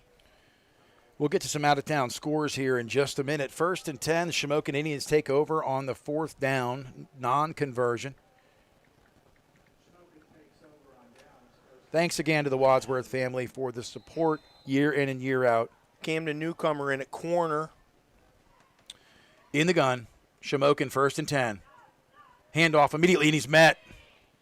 Wrapping up, and you can see that even on the offensive side of the football, Shamokin has their next level of linemen in. Yes, exactly, and it's good. I mean, we haven't had many JV games this year. In fact, we've only had one, and you're seeing, some JV action here now, which is good. Get those kids in the game.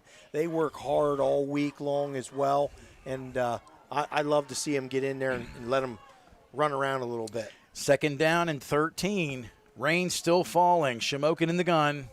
Going to look to run it. Wildcat up the middle, but he's met. Just a house. A sea of orange in on the play. Yeah, number 14 for the Bulldogs, Trent Severino. He's a nice-sized kid. He is, and he works hard too. So we got mass substitutions going on again for the Bulldogs. 3rd and, 13, Nate? Yes. Zeke Sechrist into the game for the Bulldogs as well at linebacker. As rain pours here at Shamokin. It's just come down. Buckets all night. 3rd and 13. The Dogs bringing the heat. Quarterback Keep gets outside. Malk trying to chase him down. Big tackle on the edge, close to the first down. I don't think he got it, but they might give it to him, to be honest with you. Yeah, the chain crew was bailing out. I think he got it. No, he didn't. Oh, yeah, he did. Yep, they gave it to him. So, smart, to be honest with you, the official, I think the official's like, you know what? We're not even going to have a controversial call here. I'm going to mark it smart, be confident in your call, let the offense stay on, keep the clock moving. Under 4 minutes to go here. Yeah. It's been a great night here. It's been a great day to be a Bulldog. 42-7 is the score over Shamokin. Shamokin 1st and 10 on their own 23-yard line. Handoff up the middle to number 6. Fravel in on the tackle. Yeah, it was Fravel. Number 88, Matt Fravel, a senior, playing the D-line. He's 6'2". And now they bring out Braden Raber and a few others, and now the Bulldogs have really emptied the bench. Talon Lope into the game as well. In the gun. Handoff immediately to number 6. Handoff to Mason Smith. I don't know who the big guy is, but I'll get a number here in a second when he gets up. But Swales. Is that Swales? 64. I'm going to tell you what, he come in there and just hammer. We talked about Calfer being in on this and Maley tonight. We got Troy Swales, class of 1990. These are all of our kids coming through right now. It's pretty fun to see guys we graduated with and their children coming through, becoming fine young men, character and integrity. And when they're getting their reps, they're delivering. Sophomore, 6'3", 255 pounds. big boy. It's 3rd and 5. In the gun, going to look to run it right. Wildcat number 17. He's met by Beatty. Beatty just sacked him. Number 17. Boy, they've got a lot of quarterbacks. That was Keegan Gallagher. He's a junior. And I'll tell you what, Beatty was on a dead run from this side of the field for a loss. Did a good job on that defensive end spot, not letting them get outside. And now that'll force Shamokin to punt. And we'll see if they get enough guys on the field or not. They probably will. And deep for the Bulldogs is Mauk. I'd probably let this one roll, to be honest with you. Well, they only have one person back. They're going to bring a little bit of heat. No, they're going to block. It's a short kick, directional, get away. Yep. Wow, that's way out of bounds. And that's actually good. So that was very short. The ref still walking up. Very, very short kick of about 15 yards on that. Bulldogs will have it. We're inside of 2 minutes. High school football, there's no 2-minute warning. We've been under the continuous clock, 35-point mercy rule tonight. So here we go now. Watkins in at quarterback for the Bulldogs, and he'll be accompanied by Mauk. And really all you have to do is take a knee. Yeah, but I think he'll hand this ball off to Fetzer. That's what I think. So 1st and 10, Watkins to Fetzer. Fetzer tries to bounce to the outside. Yeah, met by a bunch of Indians, but hey. He toted the rock He toted tonight. the rock. Why not? I love it. You know, and like we talked about, these kids work hard in the offseason. And even in the pregame interview, Coach Gravish said, hey, these guys work hard. We play hard. That kid's a freshman, Nate. That's impressive. That's pretty good stuff. He's in there again. I hope they give it to him again. Give him another chance. Snaps back, handoff. No, it's faked. Watkins keeps it. Nice little cutback. Watkins dances. Gets out of bounds. There you go. That a boy. Impressive. Clock will still run because we're in the mercy roll. So even though it goes out of bounds, it'll still run. That clock will run. 59 seconds now. Hey, real quick, the Bulldogs heading tomorrow, before I forget with my yes. senior moment, they're heading tomorrow to Lincoln Financial Field in Philadelphia to see Temple play. That's going to be awesome. It's going to be awesome for them to get out of the 1774 halo and experience a good time together. So now Jersey Shore in a little different set here. I'm not sure if they're supposed to be in it. It looks to me like Carson will probably take a knee here, and he does, and that'll do it for the game, Nate. That's it. 25 ticks the clock inside of that. Jersey Shore, what a great night. Persevering on the road here in coal country down in Shamokin, home of the Indians. Beautiful facility. Thank you, Shamokin. We're going to come back after this, basically with the player of the game. You're listening to Jersey Shore High School football on the Bear Country Sports Network. Everything you need in one place. Jiffy Market in Jersey Shore. Now your first choice for great hot food, breakfast sandwiches, bagels, French toast sticks, boneless wings, hash browns, garbage fries, and taco wraps. PA lottery tickets and skill games and ATM fresh-made sandwiches, meat and cheese by the pound, snacks, candy, slushies, and more. All at Jiffy Market. Everything you need in one place. Across from the post office in downtown Jersey Shore. Stop and shop. Jiffy Market in Delhi. It seems like the cost of everything is on the rise, but Erie Insurance can help make sure your auto insurance premium isn't one of them. Avoid rate increases with Erie Rate Lock. Even if you have a claim, your rates won't go up until you change your car, driver, or address. Your local Erie agent is Brigandy, Gleghorn, and Hafley. Get a quote today. Erie Rate Lock is not available in all states. Other conditions and limitations at erieinsurance.com. Go to erieinsurance.com for company licensure and product details. Get ready to hit the road with these great trips through Susquehanna Trailways. November 14th, it's the Bird in Hand stage for our Christmas dinner. November 25th, visit New York City or Atlantic City. November 29th, Americana Music Theater for the first Noel, and December 1st, the PA Christmas Show.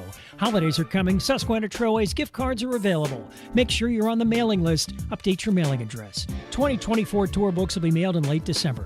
Check the Susquehanna Trailways Facebook page and website for more information. What makes Taco Bell's rolled chicken tacos so good? Is it the shredded marinated all white meat chicken? Well, yeah, obviously. But it's also the 3 amazing dipping sauces to choose from: spicy ranch, warm nacho cheese sauce, and house-made daily guacamole.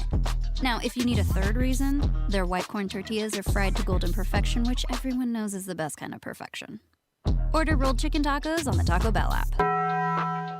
Get 1 dip for 2-pack or 2 dips for 4-pack at participating Taco Bell stores for a limited time only while supplies last. B.A. Meixel is a local residential, commercial, and industrial electrical contractor. With over 10 years servicing north central Pennsylvania, B.A. Meixel has built relationships with home and business owners in Jersey Shore and beyond. Trust B.A. Meixel's trained electricians for all of your electrical needs. Take advantage of their industry-leading warranties. Call 570-398-7837 today to find out more. B.A. Meixel Electric, a proud supporter of Jersey Shore sports. You know that Big Bargain detergent jug is 80% water, right? 80% water? I thought I was getting a better deal because it's so big. If you want a better clean, Tide Pods are only 12% water. The rest is pure, concentrated cleaning ingredients. Ooh, pass me the intercom thingy. Attention shoppers. If you want a real deal, try Tide Pods. Don't pay for water. Pay for clean. If it's got to be clean, it's got to be Tide Pods. Water content based on the leading bargain liquid detergent. WQBR 99.9 FM. Nate Carpenter, Coach Hale, back here again at Shamokin for the post-game wrap-up. We're going to get to some stats, some out-of-town scores, and your Mountaintop Inn and Provisions player of the game with a little asterisk because we got another player we want to mention tonight. But again, Loomis, huge night. Whether you're in the desert or you're preparing to build an ark in the rain, 26 of 33. Unbelievable night. 387 yards, 3 TDs, 1 2-point conversion. Great night for him. That'll put him over 1,000 yards for the year now. Impressive. Yeah, big-time performance by him. I mean, it was pouring here at Kemp Memorial, and we were still throwing it, Nate. It was unbelievable. We're going to go to some out-of-town scores all year long, brought to you by Tie-Dot and Embroidery. With your screen printing and your embroidery needs, they do a great job. If you're looking for some apparel, some orange and black, some regional high school apparel, college apparel, they've got it all. Check out Tie-Dot and Embroidery. Couple scores now. Loyal Sock and Lewisburg, 21-14 Loyal Sock on top of Lewisburg in the fourth quarter. Danville all over Matoursville, 56-0. A shocker here, 24-13 Milton over Bloomsburg. Now they pulled away. You got Mount Carmel 47, Hughesville 14. Mifflinburg all over Shikellamy 42-12. Warrior Run 35-0 over Midwest. And a barn burner over there at South Williamsport as South Williamsport and Muncie all tied up 21 apiece. And that's a heck of a game. One more here is Southern 40, Central Columbia 7. And Selinsgrove over Central Mountain 49-14, and Williamsport, the latest I have is 28-7. So, Nate, that's the out-of-town. Fantastic. You know, I love that app, too, that you're pulling up there. It makes everything so convenient and so easy. Speaking of making things convenient and easy as we wrap up tonight, it would never be a great night without Vince Swartz on camera. We had an umbrella tonight we did battle with. He elevated some things in here so that we weren't competing with those trying to shield themselves from the rain. Chris Davis, man, stats are always coming hot off the press, as well as Jim Carpenter, who's able to give us time of possession, plays, which is huge. But it's that time I could really go for some barbecue right about now, some Mountaintop Inn and Provisions. I mean, that beef jerky was good. But I like that beef jerky. I got some in the truck. I'm going to get some. Well, listen, Mountaintop Inn and Provisions. Oh. They do a fantastic job. If you've never been up Route 44, the Fall Festival, the leaves, the foliage, it's that time. Get up there, check them out, because it's time for our player of the game. Yep. And I agree 1,000%. All Jaron Loomis, they call him J-Lo. Unbelievable. What a performance tonight. And, you know, I want to give a little asterisk. Yes. Okay? Absolutely. I think Sweely came to play tonight. Unbelievable. Okay, for the Bulldogs. I like him back at punt returner, okay? I like him at receiver. I think Coach Gravish found a gem right there, Absolutely. And hopefully he continues to use him, and I bet he will. And we talked about Evan Snyder earlier in the year. You know, where you know, he's come to the party. He's maximizing his potential. You know, everybody talks about athleticism. Well, how about you get the most of your size, strength, and speed? He's a guy that comes, you can tell he brings his lunch pail to work. Mm-hmm. He works extremely hard, and he's taking advantage of his repetitions. Yes, and, you know, that's the thing about football that we all love and do. And what I really enjoy the most is when you get a kid in the game when you have a little bit of adversity and actually that kid rises up, you know you're doing a good job as a coaching staff because you're getting the potential out of those kids that you didn't see. I mean, really, really, really awesome job tonight. And I also want to say I think Coach Kravitz did a great job getting the kids out of the game really fast. Absolutely. Okay, so I'm going to say good night, and I appreciate being on the air for Doug, and hopefully Doug's back next week, and we're all good to go. And well, we love having you, man. I'll be doing stats. Well, we love having you. You're part of the family. You see things we don't see. You're an extra set of eyes, your heart, passion, love for the game. But not only that, the knowledge of it that brings this word picture to people at home that are tuning in. A lot of people listen. They prefer radio. They don't watch the video. And so you're able to color a picture for them that's awesome, Sean. Thanks for being here, Coach Hale, tonight. So he said his good nights. I'm going to say my good nights again. From our house to yours, our family to yours, from Dr. Dave at the station with his wife, Karen, from all of us to all of you, thanks for tuning in to Bear Country Sports. It makes a difference each and every week. Get out and support your local high school teams. And you know what? Continue to pray. Continue to be there for support for these kids and their families. And we look forward to seeing you back again next week on the road at Montoursville next Friday, 7 p.m. You've been listening to Jersey Shore High School football on the Bear Country Sports Network. Thanks for listening to tonight's game, brought to you by Hollick's Coal and Oil, Alexander Kia, McMahon, Ferguson & Associates, Susquehanna Trailways, B.A. Mike's Electric, the Dave Winkleman team at Anchor Realty, Jiffy Market and Deli, Briganti, Gleghorn and Hafley Insurance, TLC Fuels, Napa and Jersey Shore and Mill Hall, Jason Eberhardt State Farm Insurance, All Round Tire, X-Agway, the Twilight Diner and Miller's Barn, Ballbirds Brewing Company, Muncie Bank and Trust Company, Fager Insurance, Joe's Equipment, Tie Dot and Embroidery, Rearick Carpenter Funeral Home, Mountaintop and Provisions, and River Valley Internet. We're back next week. Another road contest. Friday night, the Bulldogs travel to Montoursville. Pregame 6:30, kickoff at 7. See and hear that game on the Bear Country Sports Network.